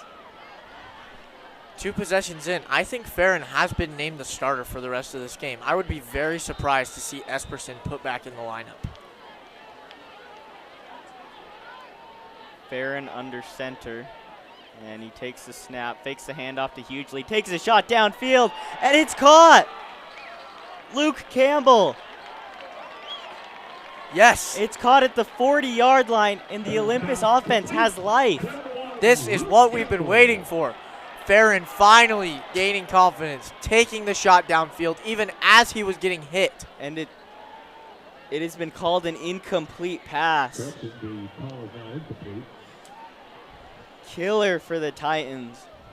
If Luke Campbell hangs on to that ball, they have all the momentum and the ball at the 40-yard line. But this is promising, though, because Luke Campbell was open and Farron got it to him. Definitely have to look at the bright side of momentum killers like this.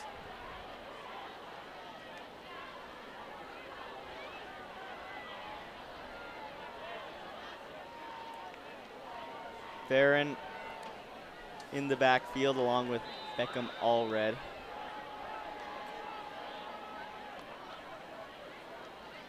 Farron's going to take the snap, throws to his left to Beckham Allred, who's going to be pushed out of the bounds 2 yards behind the line of scrimmage.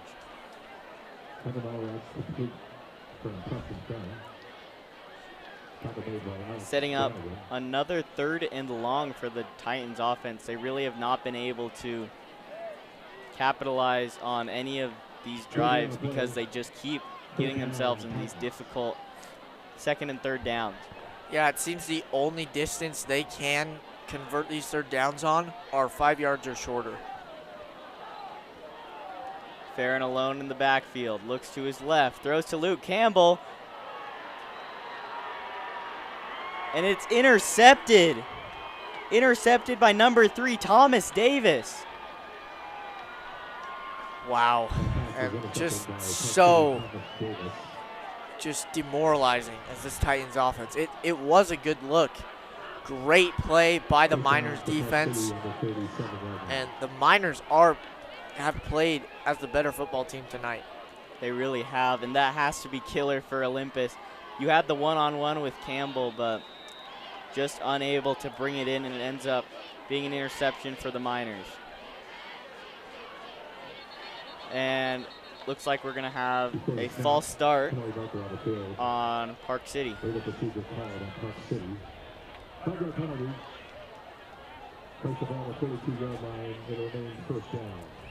And so disappointing, because it seemed like Farron was finally getting his groove, finally gaining his confidence, finally being able to lead this Titan offense. And then a pick like that, and it seems like all that progress is reset. And next drive, you're going to have to go through the same process of throwing a few rough passes, kind of running the ball some before you get back in the rhythm. Hofer takes the snap, fakes the handoff, and passes it to Brogan Price, who's hit as he tried to catch it. And Olympus has a player hurt.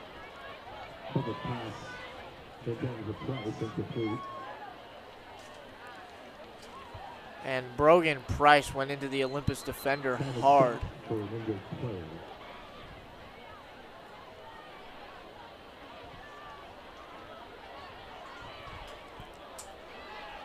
Hopefully it is just a cramp, and he'll be back on the field soon.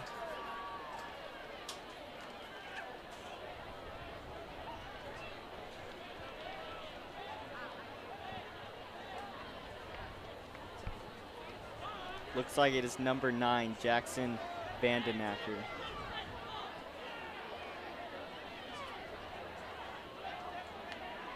And he gets up under his own power and seems to be walking off the field just fine. So hopefully it was just a cramp, and we'll see him back on the field shortly. Yeah, it might have even just been the wind knocked out of him after that big hit to the ribs.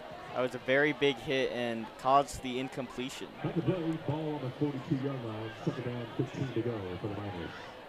It'll be interesting to see how the Olympus defense performs with Park City having this very short field, because all game long they've had to go pretty much the length of the field. Yeah, and we talked about it at the end of the first half. Neither team has seen the red zone very much tonight. Olympus not at all. Hard to score points when you're not getting those constant looks at the red zone. Hofer takes the snap, hands the ball off to Warner. Warner to the outside, and he's got the 30, and he rumbles his way to the 28-yard line. I believe he's just short of the 1st down. Incredible run by Warren. I mean, he broke through tackles and made an amazing decision to pop to the outside when he saw that the middle where he was going to try to find a hole was all gummed up with Olympus defensive linemen. So what looked like a very difficult 3rd down, Park City has turned that into a 3rd and short. Hofer takes the snap, fakes the handoff to Warner, scrambles to the right and is incomplete. They are within field goal range here. Would not be surprised to see a long field goal attempt. Now Park City does have a decision to make. It's 4th and very manageable, and it just really depends on how much you trust your kicker. Made one for them already tonight, and that was Pidwell, who we mentioned has been the MVP of tonight, has the only points on the board, and has been punting it like nobody's business. And they're going to go for it. Taking quite the gamble on 4th and 2. Josh Hofer hands it off, and he has the first down.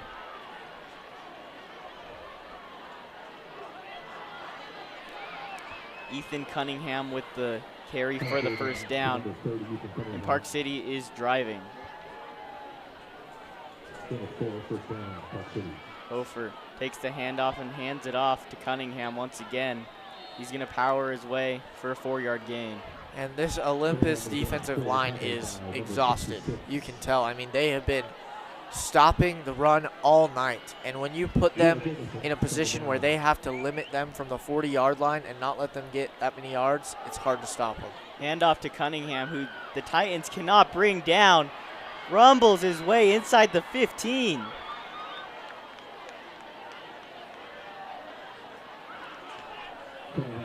Enough for the first down on the play. Cunningham with the power moves. Hofer takes the snap, and Cunningham takes the handoff again, and the Titans have no answer for him right now. They are unable to bring him down after another 4-yard gain.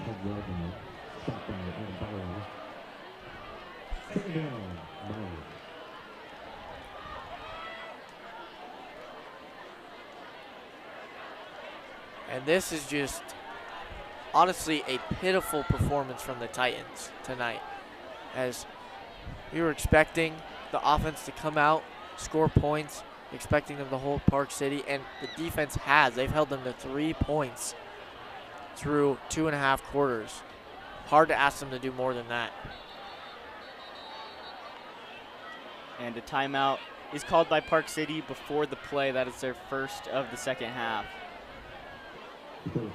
Going back to what you said that the Olympus defensive line is getting very tired. Although both offenses haven't performed extremely well tonight, when Park City does have those long drives, it really drains the energy of the Olympus defense, because they probably aren't going to get much of a break when they come off the field. Yeah, and what's confusing about the Olympus offensive drives is that they're running the ball, but they're moving so quickly. If you're going to run the ball like that and you know that you're probably not going to convert, try to run out some clock, try to rest your defense a little bit. Instead, they're running very, very quick drives and not being able to convert, which is making their defense come on and off the field every couple minutes. Just seems like the Olympus offense needs some sort of change. The play calling got a little bit more aggressive on the last drive, just resulted in an interception. Park City comes onto the field facing a 2nd and 7 at the 10-yard line. Ethan Cunningham will be in the backfield once again. Been a very key piece for Park City on this drive.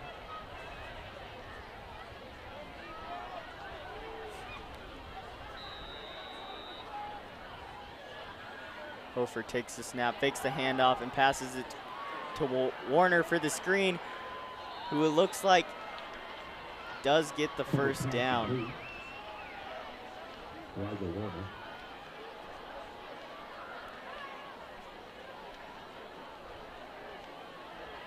I take that back. They ruled him 1 yard short, so it'll be 3rd and 1 for the Miners. And I think this is the play that the Miners put in Ethan Cunningham and let him power it for the first down.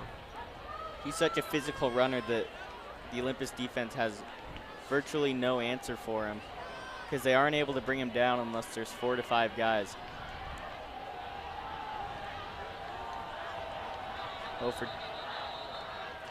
And stoppage before the play. And another timeout called by Park City. That's their second on this drive, with only one remaining in the second half. Called by the Miners. Their second charge timeout in the second half. Guess head coach Josh Monsingo did not like what he saw. Apparently not. And if they're going to waste these 2 timeouts in this drive, Park City needs to pay it off with a touchdown. Yeah, only getting a field goal out of this would be detrimental, because as bad as Olympus's offense has played tonight, they still have the ability to score 1 touchdown. And so if Park City only gets a field goal out of this, Olympus will be able to take the lead with a touchdown and an extra point. But that is assuming that the Olympus offense is capable of going the entire length of the field to score a touchdown, because based on that first half, they might not be able to. Park City facing a 3rd and 1 inside the 5. Ethan Cunningham in the backfield. Josh Hofer takes the snap, hands it off to Cunningham, and the Titans have no answer, and that is a touchdown for Park City.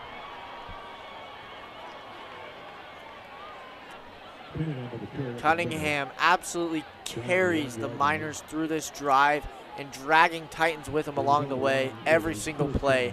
It, like you said, took 3 to 4 guys to take him down. Correction, he was ruled 1 yard short. I believe that he had gotten in. So we'll do it again. 1st and goal from the 1 yard line. Same formation for the Miners. Have to imagine it's going to go right back to Ethan Cunningham. Hofer hands it off, and he is drilled in the backfield. That is what you like to see from this Olympus defensive line. Finally getting through the gap, wrapping up Cunningham and taking him to the ground. A huge play for the Olympus defense. They haven't been able to stop Cunningham all drive long, and it's an excellent sigh of relief for them finally be able to stop him.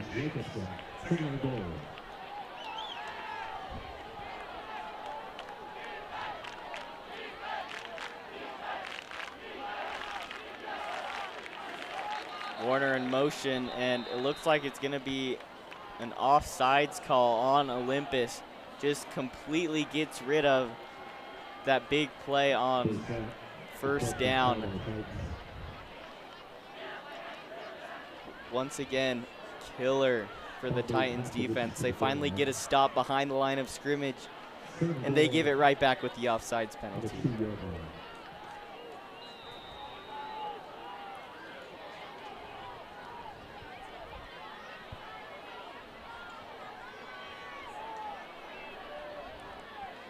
Same formation for the 3rd straight play. Cunningham in the backfield. Hofer takes the snap and pitches it to Cunningham, and it looks like he's short. A flag is on the field.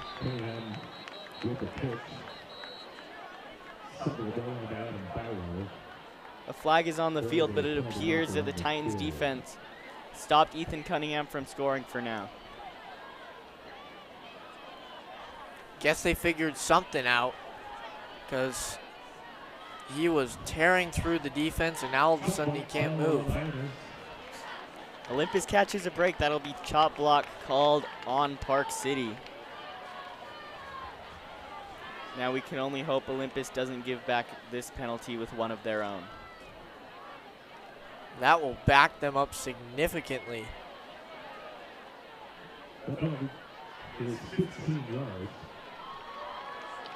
15-yard penalty against the Miners. To think that Park City had the ball at the 1 yard line, 1st and goal, and now they have it back at the 17-yard line is not ideal. Yeah, and no chance of 1st down. Your only hope is a touchdown or a field goal on 4th down. It would be much of a disappointment for Park City if they are unable to score a touchdown after getting so close after such a long drive. Warner in motion. Hofer fakes the snap, and it is caught by Brogan Price, and he goes into the end zone. Weaves through 3 Titan defenders. Nobody could bring him down, and there is the first touchdown of this entire football game. Park City's long drive pays off with a touchdown as they have the opportunity to take a 10-0 lead over the Titans. And this Olympus defense cannot hold us over themselves. I mean, when you have an offense that is barely staying on the field for a set of downs at a time, this defense did an incredible job up to this point, but it is disappointing to see Park City get into the end zone. It is, but as you said, you really cannot blame the defense as the extra point is up and it is good to extend the lead 10-0. But as you said, you can't blame the defense on this. It's the offense's incapability of being able to put up any points on the board. So now we get to see the Olympus offense once again, and if they do go with Preston Farron again, you have to be able to throw the ball downfield. They still have plenty of time in this football game. They do not need to rush. That did feel like something they did with Skyline, is that even with a lot of time left in the game, they were trying to rush to get the lead. And they don't need to do that. They can have a calm, cool, and collected drive. Definitely, and part of that is based on the play calling. You have to adjust your play calling to what Preston Farron is comfortable doing. Because if you're able to do that and get to a point where he's the comfortable one in the pocket, they have the opportunity to finally go down and score. And I would love to see some option plays with Farron, as he's displayed his rushing ability and that he can move. But they haven't seemed to call many plays for him except that one where he got about 10 yards. Tanner Pidwell to kick it away for the Miners. And the kick is away and going deep into the back of the end zone. What a leg Tanner Pidwell has. Pidwell kicked into the end zone. That'll be a touchback for the Titans on the 20-yard line. Going to see how Olympus responds after the touchdown drive by Park City. That has to be pretty deflating as a team, but it's all about how Olympus responds and bounces back from that. And it's going to be Luke Esperson back in at quarterback. I have no idea what the Titans are doing. They just aren't set on a quarterback yet. Matsumori and Beckham Allred in the backfield, sends Matsumori in motion. Has him come back and hands it off to Beckham Allred, who has a lane. And he's going to go down after an 8-yard gain. So good start for the Titans. Well, Esperson is back out there. We'll see if the Titans' decision pays off, running a bit of a double quarterback game in this one.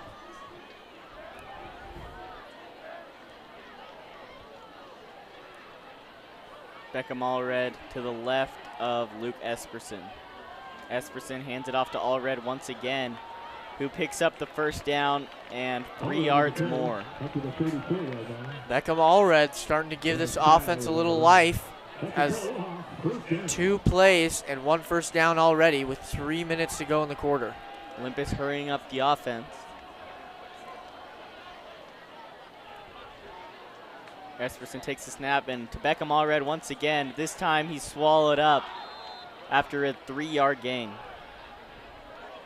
Allred down to the carry, 3 yards on that run.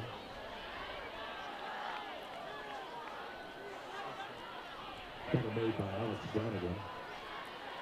You have to wonder, will they give Esperson the chance to show off his arm, and has he collected himself enough to run this offense?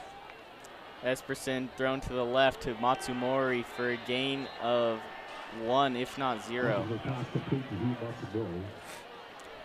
All these out routes, nothing, absolutely nothing across the middle. And that really has been the Olympus offense all season long. They didn't do it against Skyline, and they didn't against Cedar Valley.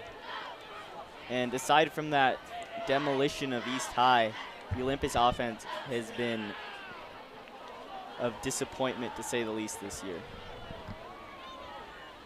Esperson takes the snap, drops back, taking a shot over the middle into triple coverage, and it's incomplete. Pass was intended for Hugh Matsumori, and once again, the Titans are going to send out the punt team. And it feels like they've never thrown a pass over the middle in practice in their lives. Both Farron and Esperson. All the passes over the middle have been almost interceptions or complete overthrows. You wonder what's happening out there. Just absolute craziness on offense. And the kick is away for what seems to be the 7th time tonight. And he's pinned him inside the 10 at the 9-yard line. Excellent punt by the Titans. And that should give the Olympus Titans defense a little bit of leeway here, as even allowing a couple first downs will only put the Miners at about the 40. The one thing Olympus can't do is allow Park City to have a very long 7 or 8 minute drive that's just going to drain the clock while also extending this lead. The Olympus defense needs to be aggressive.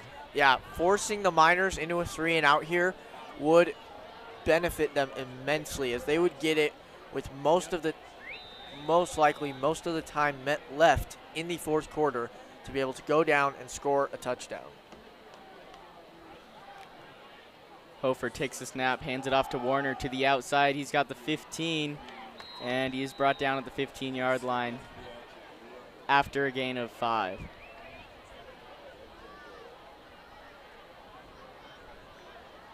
I believe that was Tommy Olson on the tackle. He has 6 on the run. Tackle made by number 12, Beckham Bersley. It'll be 2nd down. Elijah Warner has been incredible tonight for the Miners and has really been the biggest X factor for them. Hofer takes the snap, hands it off to Warner. He's going to the outside, and he's got room. And he's just tripped up by Hugh Matsumori for a gain of 0. Seemed like Warner had a lot more space, but was tripped up by Matsumori.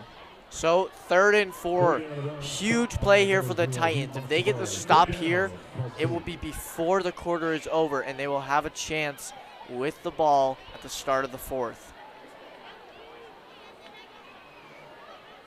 Little bit of pre-snap substitutions for the Miners. Shotgun formation for the Miners. Hofer snaps the ball, looks to his left, and is caught by Brogan Price, but short of the first down. So it will be 4th down for the Miners. Clock winding out. You can expect the clock to wind all the way down to the end of the quarter.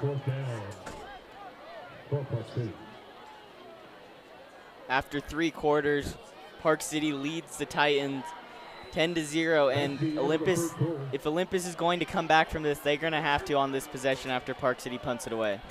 Yeah, I mean, with the way Park City's been running their offense, these slow, consistent drives, there's no chance almost no chance Olympus will be able to come back if they let Park City get the ball again and just pound the rock with Cunningham and Warner.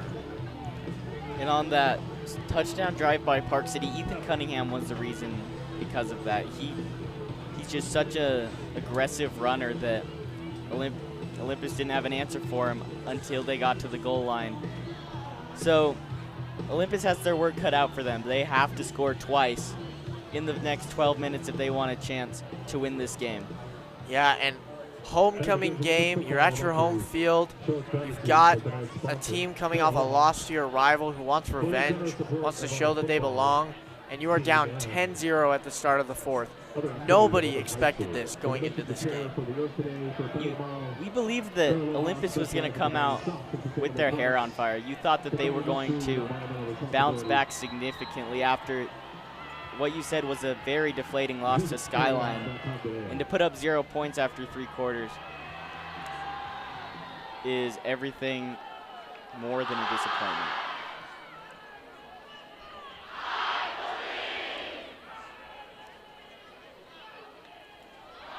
The Olympus students hoping that their belief in the Titans winning is going to propel them to victory.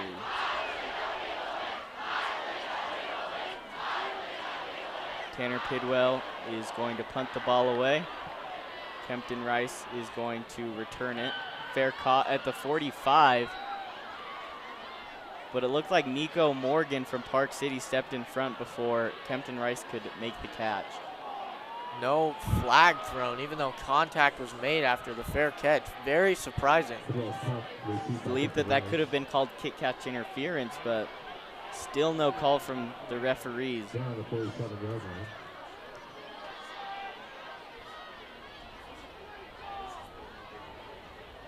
Esperson seems to be leading the team out again.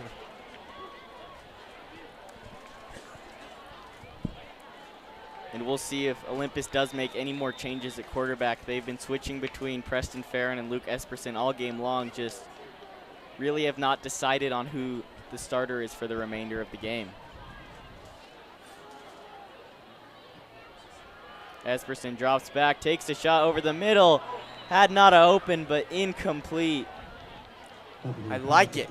It was not an interception almost. He threw the ball over the middle. Sam Nada was open. These are the looks you need. Now you just have to complete the passes.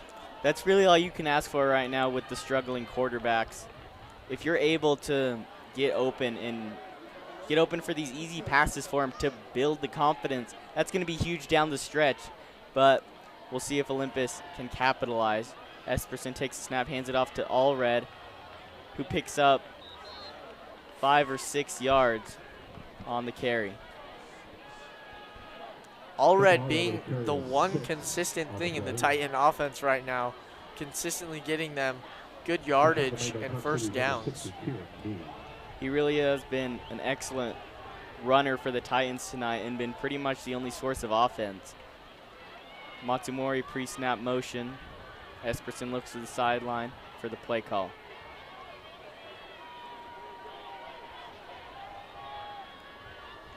Esperson takes the snap, looks to his left, and incomplete. Pass intended for Luke Campbell. He had him open just right through the hands of Campbell. And this is why you have to run these plays and adapt the offense early in the game. If you're not adapting the offense early enough in this game, this is what happens. You try to do it in the fourth quarter and you have no success. That's not when you want to be adjusting your offense. You should already have it adjusted so that you can be able to come back and try to win this game. And the offense stays on the field for 4th and 5. Esperson takes the snap and throws it across the middle. It's caught by Adam Bywater. A huge boost of momentum for the Titans offense. One of the first completed passes of the night for the Titans that went for more than 5 yards. Finally, the Titans are moving the ball, and it's not just a 3 or 4 yard run. Really the first time it's not a screen pass that they have completed the pass. Esperson alone in the backfield. He takes a snap, looks downfield, takes a shot across the middle, and it's dropped by Beckham Allred. He had space if he completes it, and he's got a first down if he does. And Nate Hughley immediately coming into the game. Allred coming out after that huge drop. Right after you get the big play by Adam Bywater, you have a chance to continue that momentum, but the drop by Beckham Allred is going to be killer for them. Easton Zito pre-snap motion, who gets a screen pass, and that goes absolutely nowhere. The Park City defense coming out on top once again. I don't know why the Olympus offense went back to the screen. The pass across the middle, Park City was completely caught off guard. And Esperson completed a pass, was gaining confidence, had another one that was Allred's fault for the drop. You're right. I have no idea why they keep going away from what's working. Esperson takes the snap, rolls out to his right, passes it to number 1, Luke Campbell, who's only going to pick up 2 or 3 yards. And they, unfortunate there, and they got lucky that there was a no call as number 58, Markilo Allen, seemed to be clearly holding on that play. Olympus needs to pick up this 4th down conversion. If they don't, there is not a good chance that they win this football game. 9:25 remaining, 4th and 10 for the Titans. Esperson drops back. Fires a deep shot downfield. And it's incomplete. Incomplete pass. And he went for Adam Bywater, but Luke Campbell was wide open in the corner of the end zone. It felt just a shot in the dark there for the Olympus offense, and no dice. Nothing could get going for them until it felt like right there in the fourth quarter. Where was this in the first half and in the third quarter when they needed it? You're exactly right. If you fix those mistakes in the first half, this is an entirely different ballgame because you get the entire second half with this mindset and with this scheme on offense, but unable to complete the pass, so turnover on downs. Hofer takes the ball and hands it off to Warner, going to the outside, pickup of 1 yard. And now they have to force a turnover here within the next several minutes. They definitely do. Need the defense to come up one more time with a big turnover if Olympus wants a chance to win this game.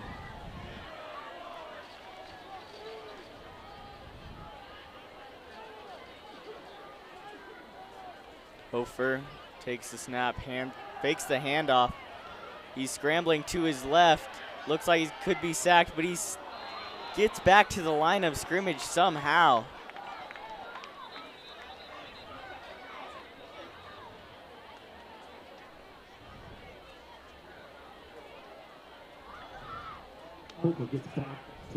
Looks like there is a flag down on the play. Refs are discussing.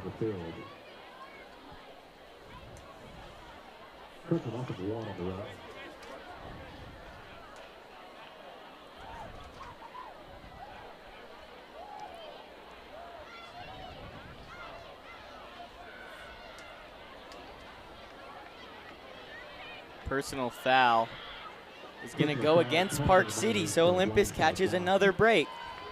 And that is huge. That'll be a 15-yard penalty.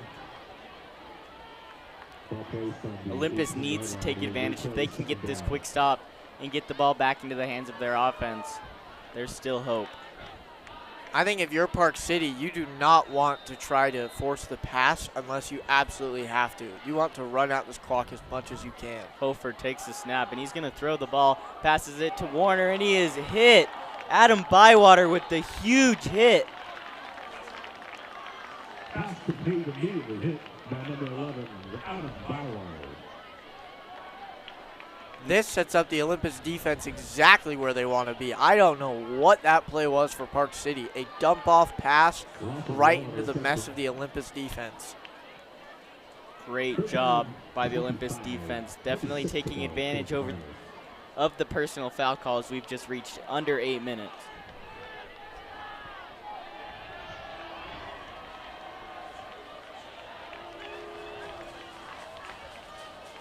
Warner in motion. Hofer takes the snap. He's scrambling to his right, dumps it off to Warner. A flag is thrown, and Warner gets all the way to the 33-yard line. Looks like it's going to be holding on Park City.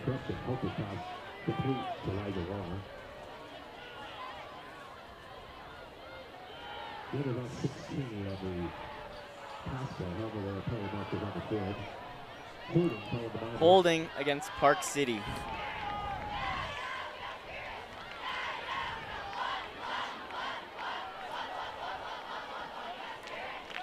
Olympus, James, as you said, the Olympus defense has Park City exactly where they want them. So now the question is if they can get the stop on third down, if the offense is able to respond. And maybe this is a bad take, but if I'm the Olympus team, I'm taking a timeout after this stop because that forces Park City to punt the ball away, and I get it with about 7 minutes to go instead of letting them run off probably another minute and a half. I 100% agree with you. This is why it's so important to keep all three of your timeouts until late into the game and not burn them in unnecessary spots. Ethan Cunningham in the backfield.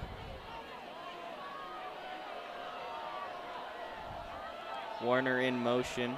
Hofer hands it off to Ethan Cunningham. Cunningham is running his way to the 16-yard line. And Olympus is going to call the timeout. Excellent call, James, for speaking into existence the Titans calling that timeout, giving themselves as much time as possible for the offense. Now this Olympus team should be ready to go. They started figuring out the scheme that works for them in just the last drive, it felt like. Esperson finally getting his confidence, finally slinging the rock down the field. Hopefully he can do it again here and this time put it into the end zone.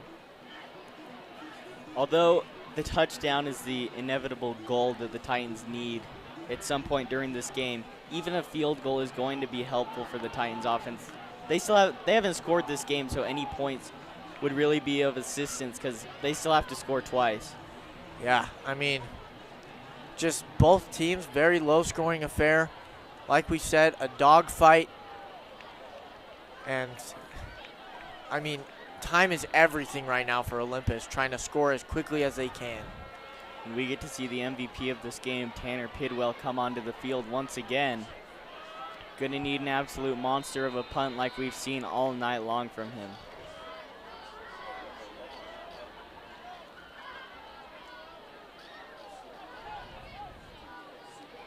Pidwell's kick is away. It's a higher kick than they needed. Kempton Rice is gonna pick it up at the 45, and he brings it all the way inside the 35. Big hit by Huge Park City. hit. But well done by Kempton Rice, giving the Titans much needed field position as they are now inside the 35-yard line, I believe. The Titans offense absolutely has to capitalize on this.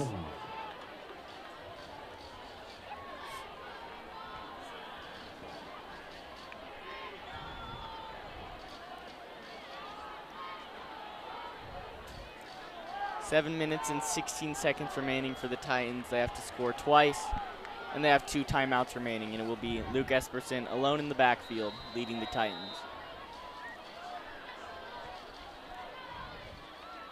Allred in motion. Esperson rolls out to his right, takes a shot across the middle, and it's caught for a first down. Hugh Matsumori.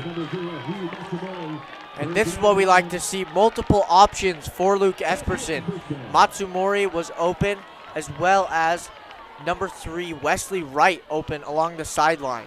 You also draw Beckham Allred across for the screen, so if nothing's there, you can dump it off. Esperson hands it off to Allred for a powerful gain of 4 yards. Finally chugging along this Olympus offense, already in field goal range. 6 minutes and 40 seconds remaining for the Titans offense. Seem to have found something late in the 4th quarter. Esperson takes the snap.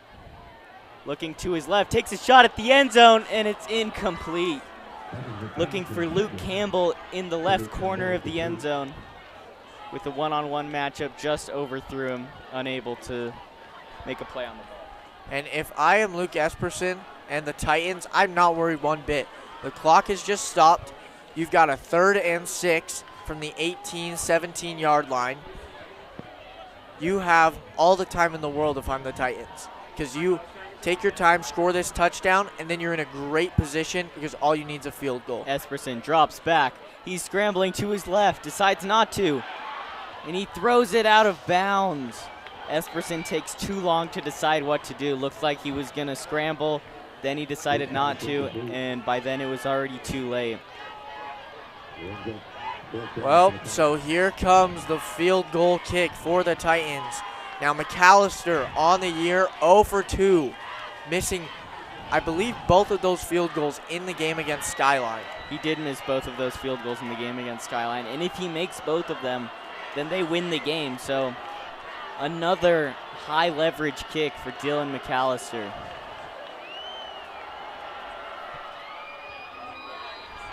And the kick is no good. No good. Another high leverage miss for McAllister. Absolutely crushing for the Titans.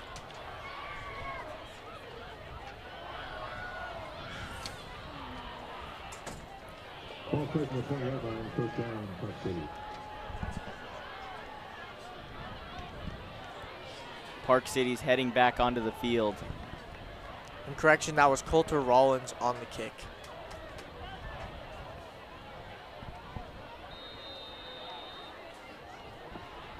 Absolutely killer for the Titans. You finally have good field position and put yourself in a place where you have to score points. And if you're unable to kick field goals in high leverage spots, you really shouldn't deserve to win this game. That was the game right there, in my opinion. I do not think the Olympus Titans offense will get the ball back with enough time to score a touchdown and get a field goal. That is as Cunningham with a very powerful run for 5 yards. That tackle's made by number 6, David Clinton. Second down. Park City. As you can see, the Miners are just draining as much clock as possible. And if they get every first down they get, costs the Titans drives at a time. It's every first down they get just makes it more and more so the Titans can't win this game. Hofer takes a snap, scrambles, and the pass is complete to Elijah Warner, who fumbles! He fumbles! Pass is complete to number 5. No signal yet for who has the ball. Elijah Warner. And it looks like it was recovered by Park City. This is the third time this game Olympus has not been able to recover a fumble. That was a must recover in field goal range, practically rolled into the hands of the Olympus defender. Ball plays for the 27-yard line. Absolutely nothing is going the Titans' way tonight. They are unable to recover yet another fumble.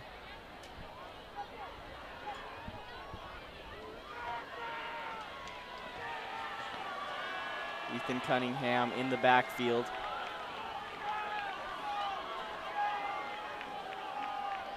Hofer rolls out to his right, and he's going to be brought down. Initial pressure brought by number 24. Mark Peterson has made his presence felt in this game. So now it will be another punt away.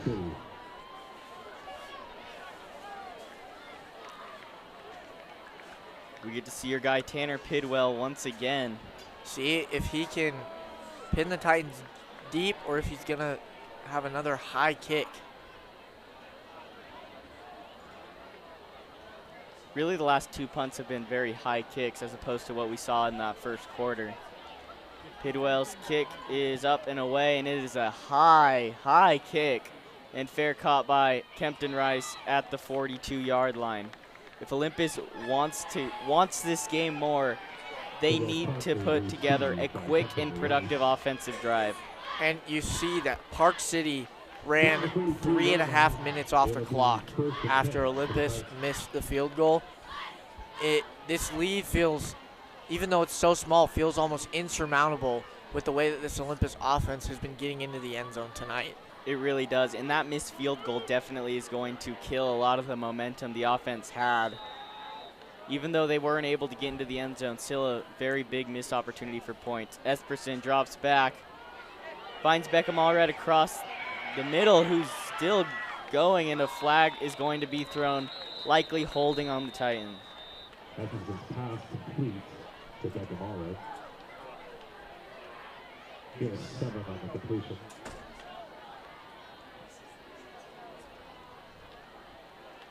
Probably about around the field. Still awaiting the call.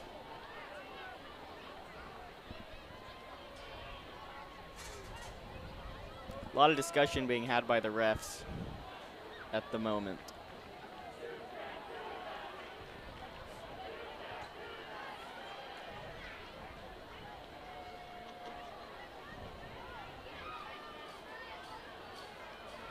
going to be holding against Park City. Olympus needs to move that offense extremely fast. Now under 4 minutes.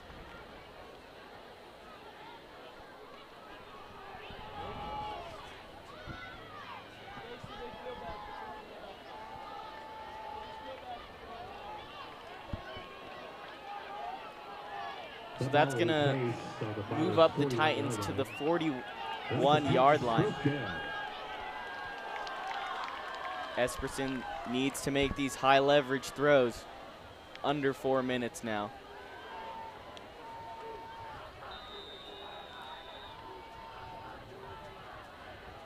Esperson takes the snap, looking to his right. Finds Sam Nada for the gain of 6. Clock is draining.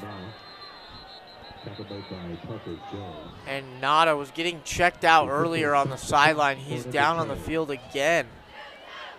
Have to hope for the best. Might have just retweaked what he already had, how he already injured himself earlier in this game. And that would be a detrimental loss to this Titans receivers core, as it feels as though he and Hugh Matsumori are the two leaders that carry the Titans receivers. And it looks like he's getting up. He has quite the heavy limp. Although under his own power, it seems it's that right leg that it seems to be bothering.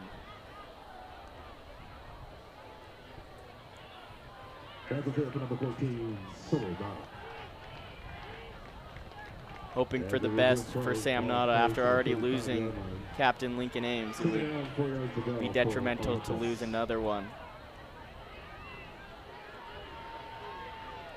5 wide for Luke Esperson. Have to imagine that he's looking for a deep shot on this play. 3.5 minutes are on the clock. Esperson takes the snap, looking to his right and way overthrows him.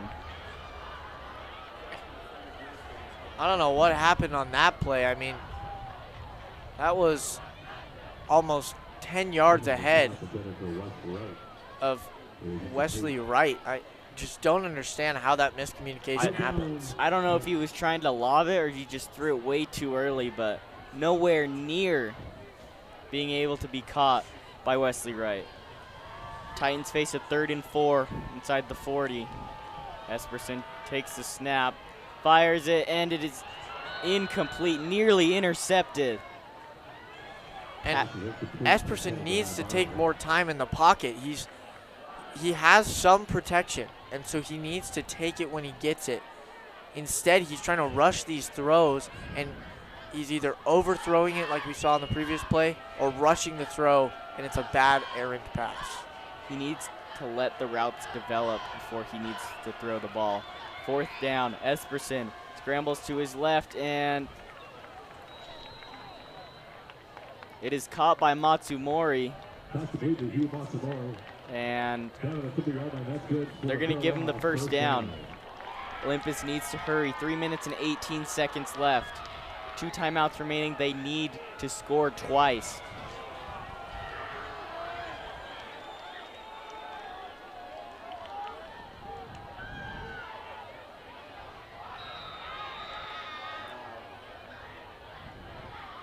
Esperson alone in the backfield once again.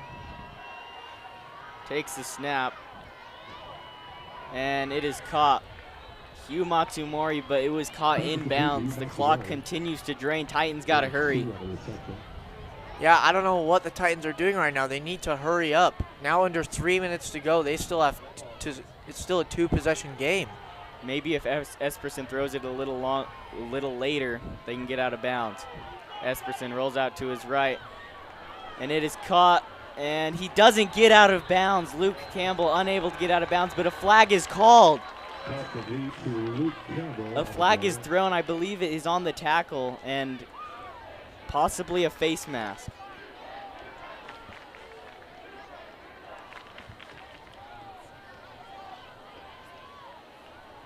reception was for 8 yards. There is a penalty marker on the field. Refs are discussing this would be a huge play and a huge call for the Titans if it goes their way.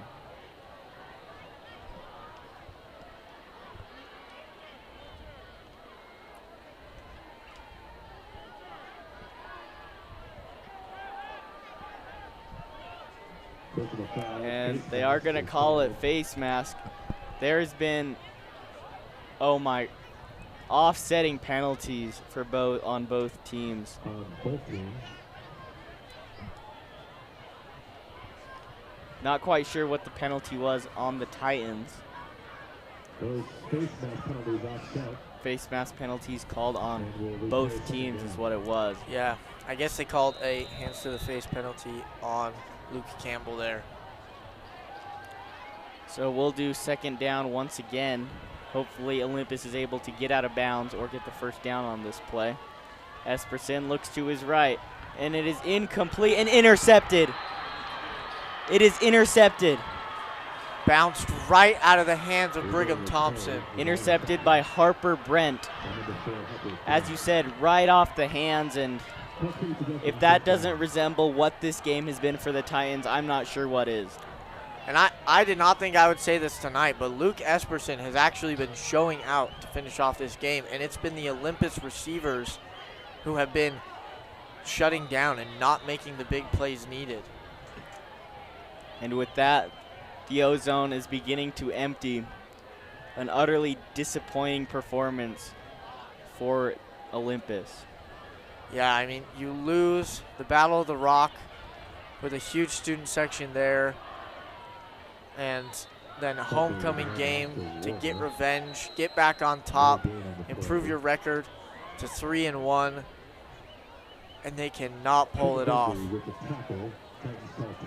The biggest question to come from this game really is, what is the identity of this Olympus team? They really aren't able to get anything done on offense, and they can only rely on the defense for so long before they inevitably get tired. And you saw it as a perfect example here tonight. 10 points should be enough for your team to win the game. And last week, 14 points should be enough for your team to win the game. Just disappointing, to say nonetheless. Yeah, I mean, combined over the last 2 weeks, the Titans have only scored 1 touchdown.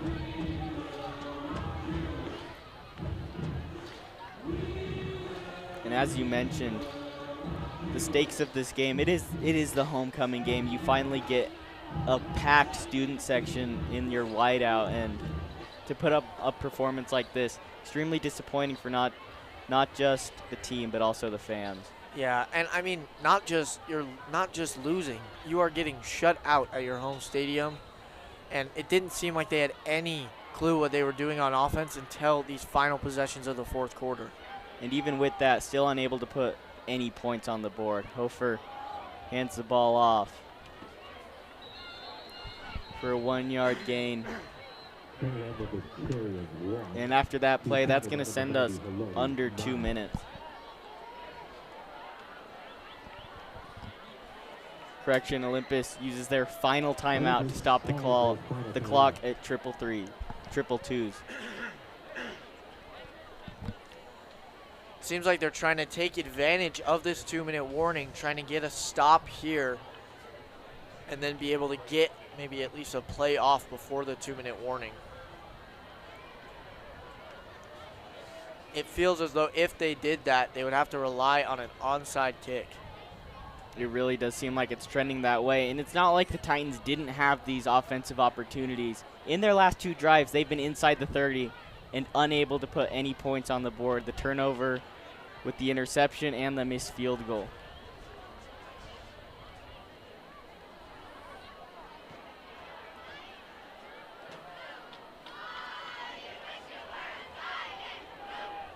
No timeouts remaining for the Titans. Need to get a quick stop here.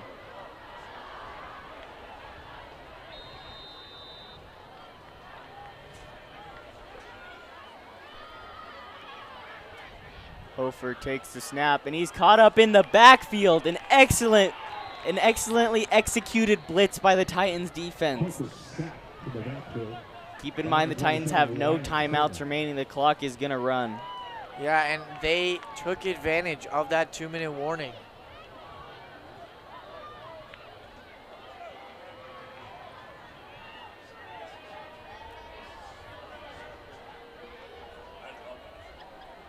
And if there isn't a better way to end the night, Tanner Pidwell is going to hopefully punt for the final time in the game.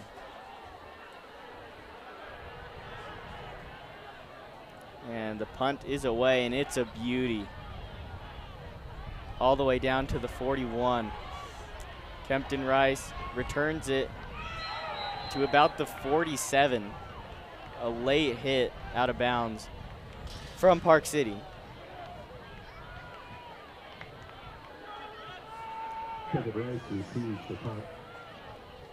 Minute 30 on the clock for the Titans.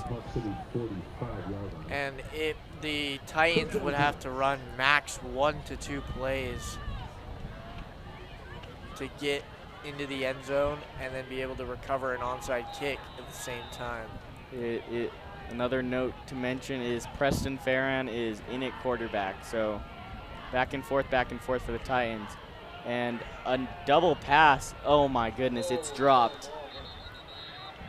Similar to the play last week against Skyline, which ended up in an interception. Another double pass is shown to not work. Seemed like it had potential to work there, but I believe that was number 1, Luke Campbell, could just not throw it back far enough. Esperson back in at quarterback.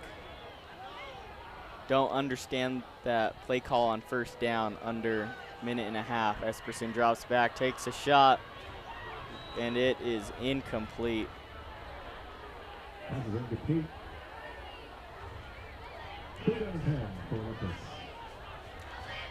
Well, Park City has been the story of tonight, as they have looked like the better offense all night, more consistent. And then the field goal to end the first half, and then they came out early in the second with the aggressive touchdown, led mostly by Ethan Cunningham. Esperson's pass is incomplete. Looks like he made the catch. On the first look, I believe that he bobbled it, but was able to haul it in before he falls out of bounds. Titans got to go fast. Minute 16 remaining.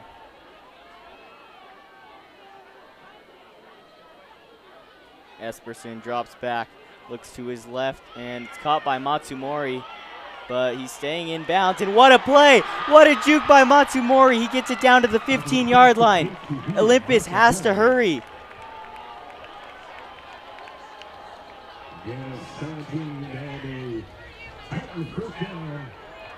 Hugh Matsumori showing why he is considered probably the best wide receiver on this team. Esperson drops back again. Looking to his left, looks like he's gonna scramble, throw on the run, incomplete. But a flag is thrown. Could be pass interference on Park City. I don't believe the corner ever turned around, but we'll await the call.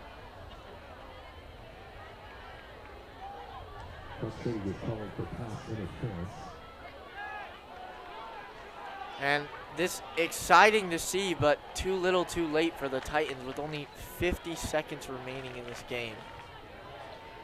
This is the moment where that missed field goal is really coming back to bite the Titans.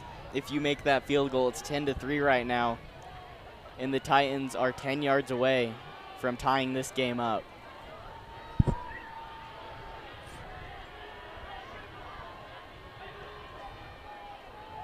Matsumori in motion.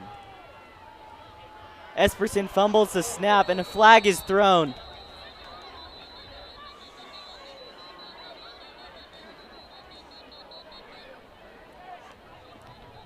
Once again, these little mistakes for the Titans are just coming in crucial. And I just don't understand how the Olympus offense lets that happen. That's a 5-yard penalty. Second bobbled snap of the night.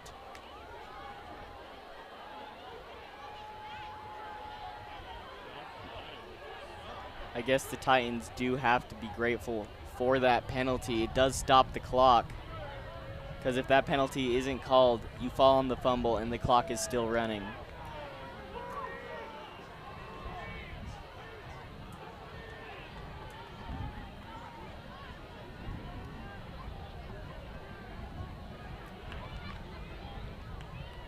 We're going to play the 5-yard loss.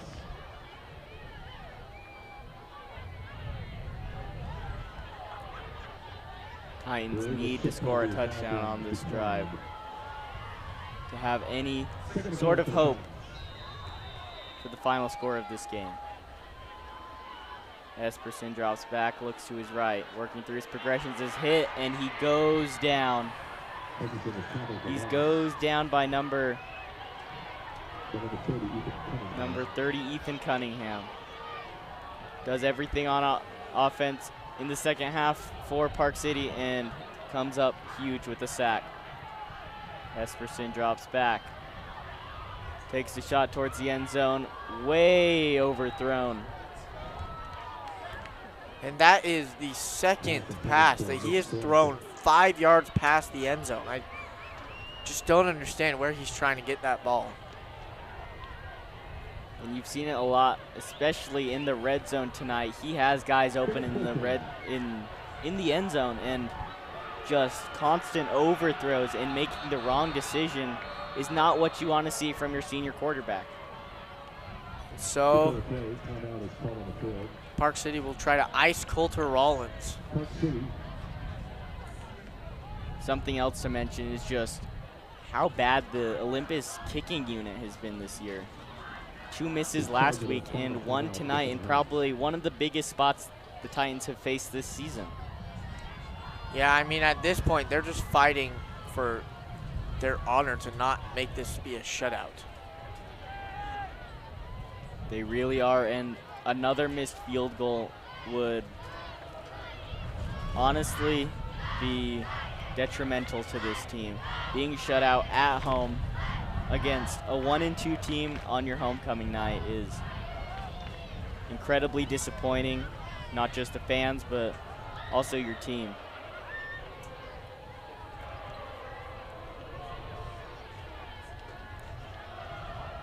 Coulter Rollins is attempting the field goal. Already missed 1 tonight.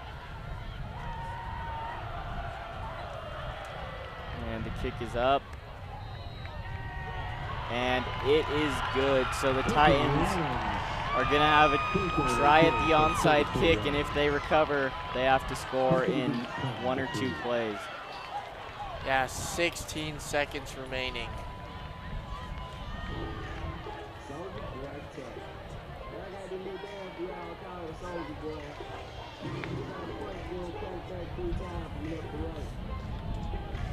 And this would just be a miracle if Olympus pulls this off.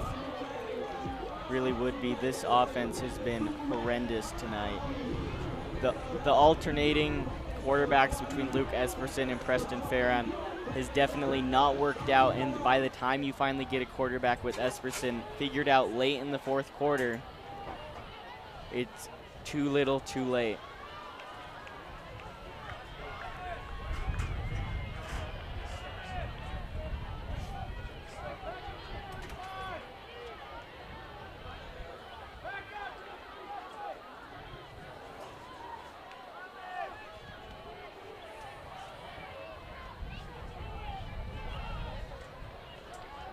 Coulter Rollins going to kick the onside kick.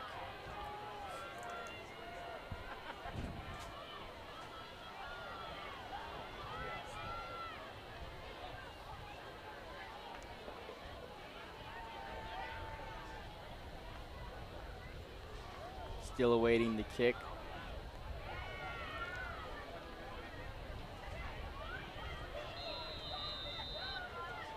Rollins kicks the ball. It's made the 10 yards, and it is recovered by the Titans. The Titans have 15 seconds, and they got to score a touchdown. Luke Esperson needs to rise to the challenge, and his receivers have to get open. This is where you are missing Sam Nada, as he is a big body. He's a big presence. He's a receiver who can get downfield, get open, break tackles. This is the moment that it all comes down to.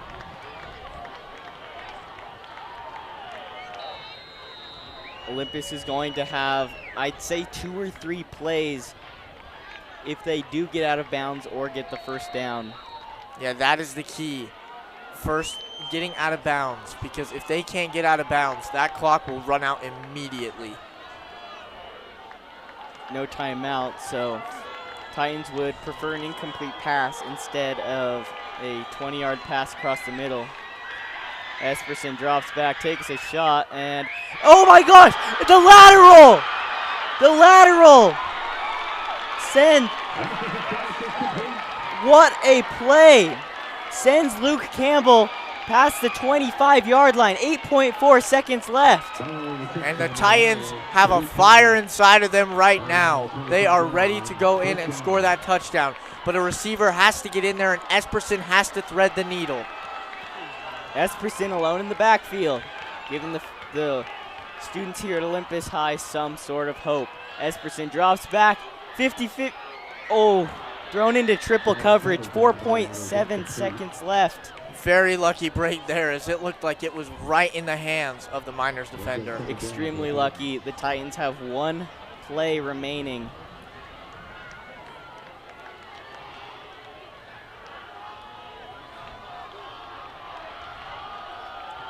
You've got to imagine this is going to Hugh Matsumori on this play.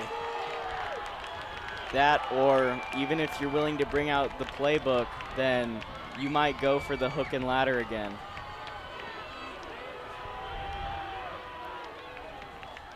Esperson drops back, has all the time in the world, sends it towards the end zone, and he overthrew it again. He overthrew it again. And that resembles the entire night that the Olympus Titans have had. 10 yards past the end zone once again, and that is Esperson's 3rd repeat of that blunder. And just disappointing to see for the Olympus fans. For Park City fans, you can hold your head high as you just reestablish your record, going now 2-2, and you just beat the Olympus Titans, who were considered one of the better teams up until this game tonight, I would say. Definitely utter disappointment, to say the least, for this Titans team. They were able to avoid the shutout, but at what cost? Their defense has been one of the best in 5A this year, and only holding Park City to 10 points, that needs to be enough. That absolutely needs to be enough, and the Olympus offense does absolutely nothing for the 2nd straight game. The only glimmer of hope I see in this game was that Olympus discovered themselves. Finally, it felt like. It felt like they finally started to go a little pass heavy, but did not force these short passes. No, they were letting the offense come to them at the end of this game, but there just wasn't enough time. We were looking for it in the 3rd quarter and in the 1st half. Just absolutely disappointing, to say the least. The Olympus Titans fall to Park City. Thank you for joining us for another OlyTV broadcast. From here, the Titans stay home for the next 2 weeks in matchups versus Davis and Alta, while Park City will continue their road trip against Bountiful. Your final score from Olympus High: Titans 3 and Miners 10. For the entire production crew and Mr. Miller, I'm James Schwartz. And I'm Miles Pierce. Have a great rest of your night.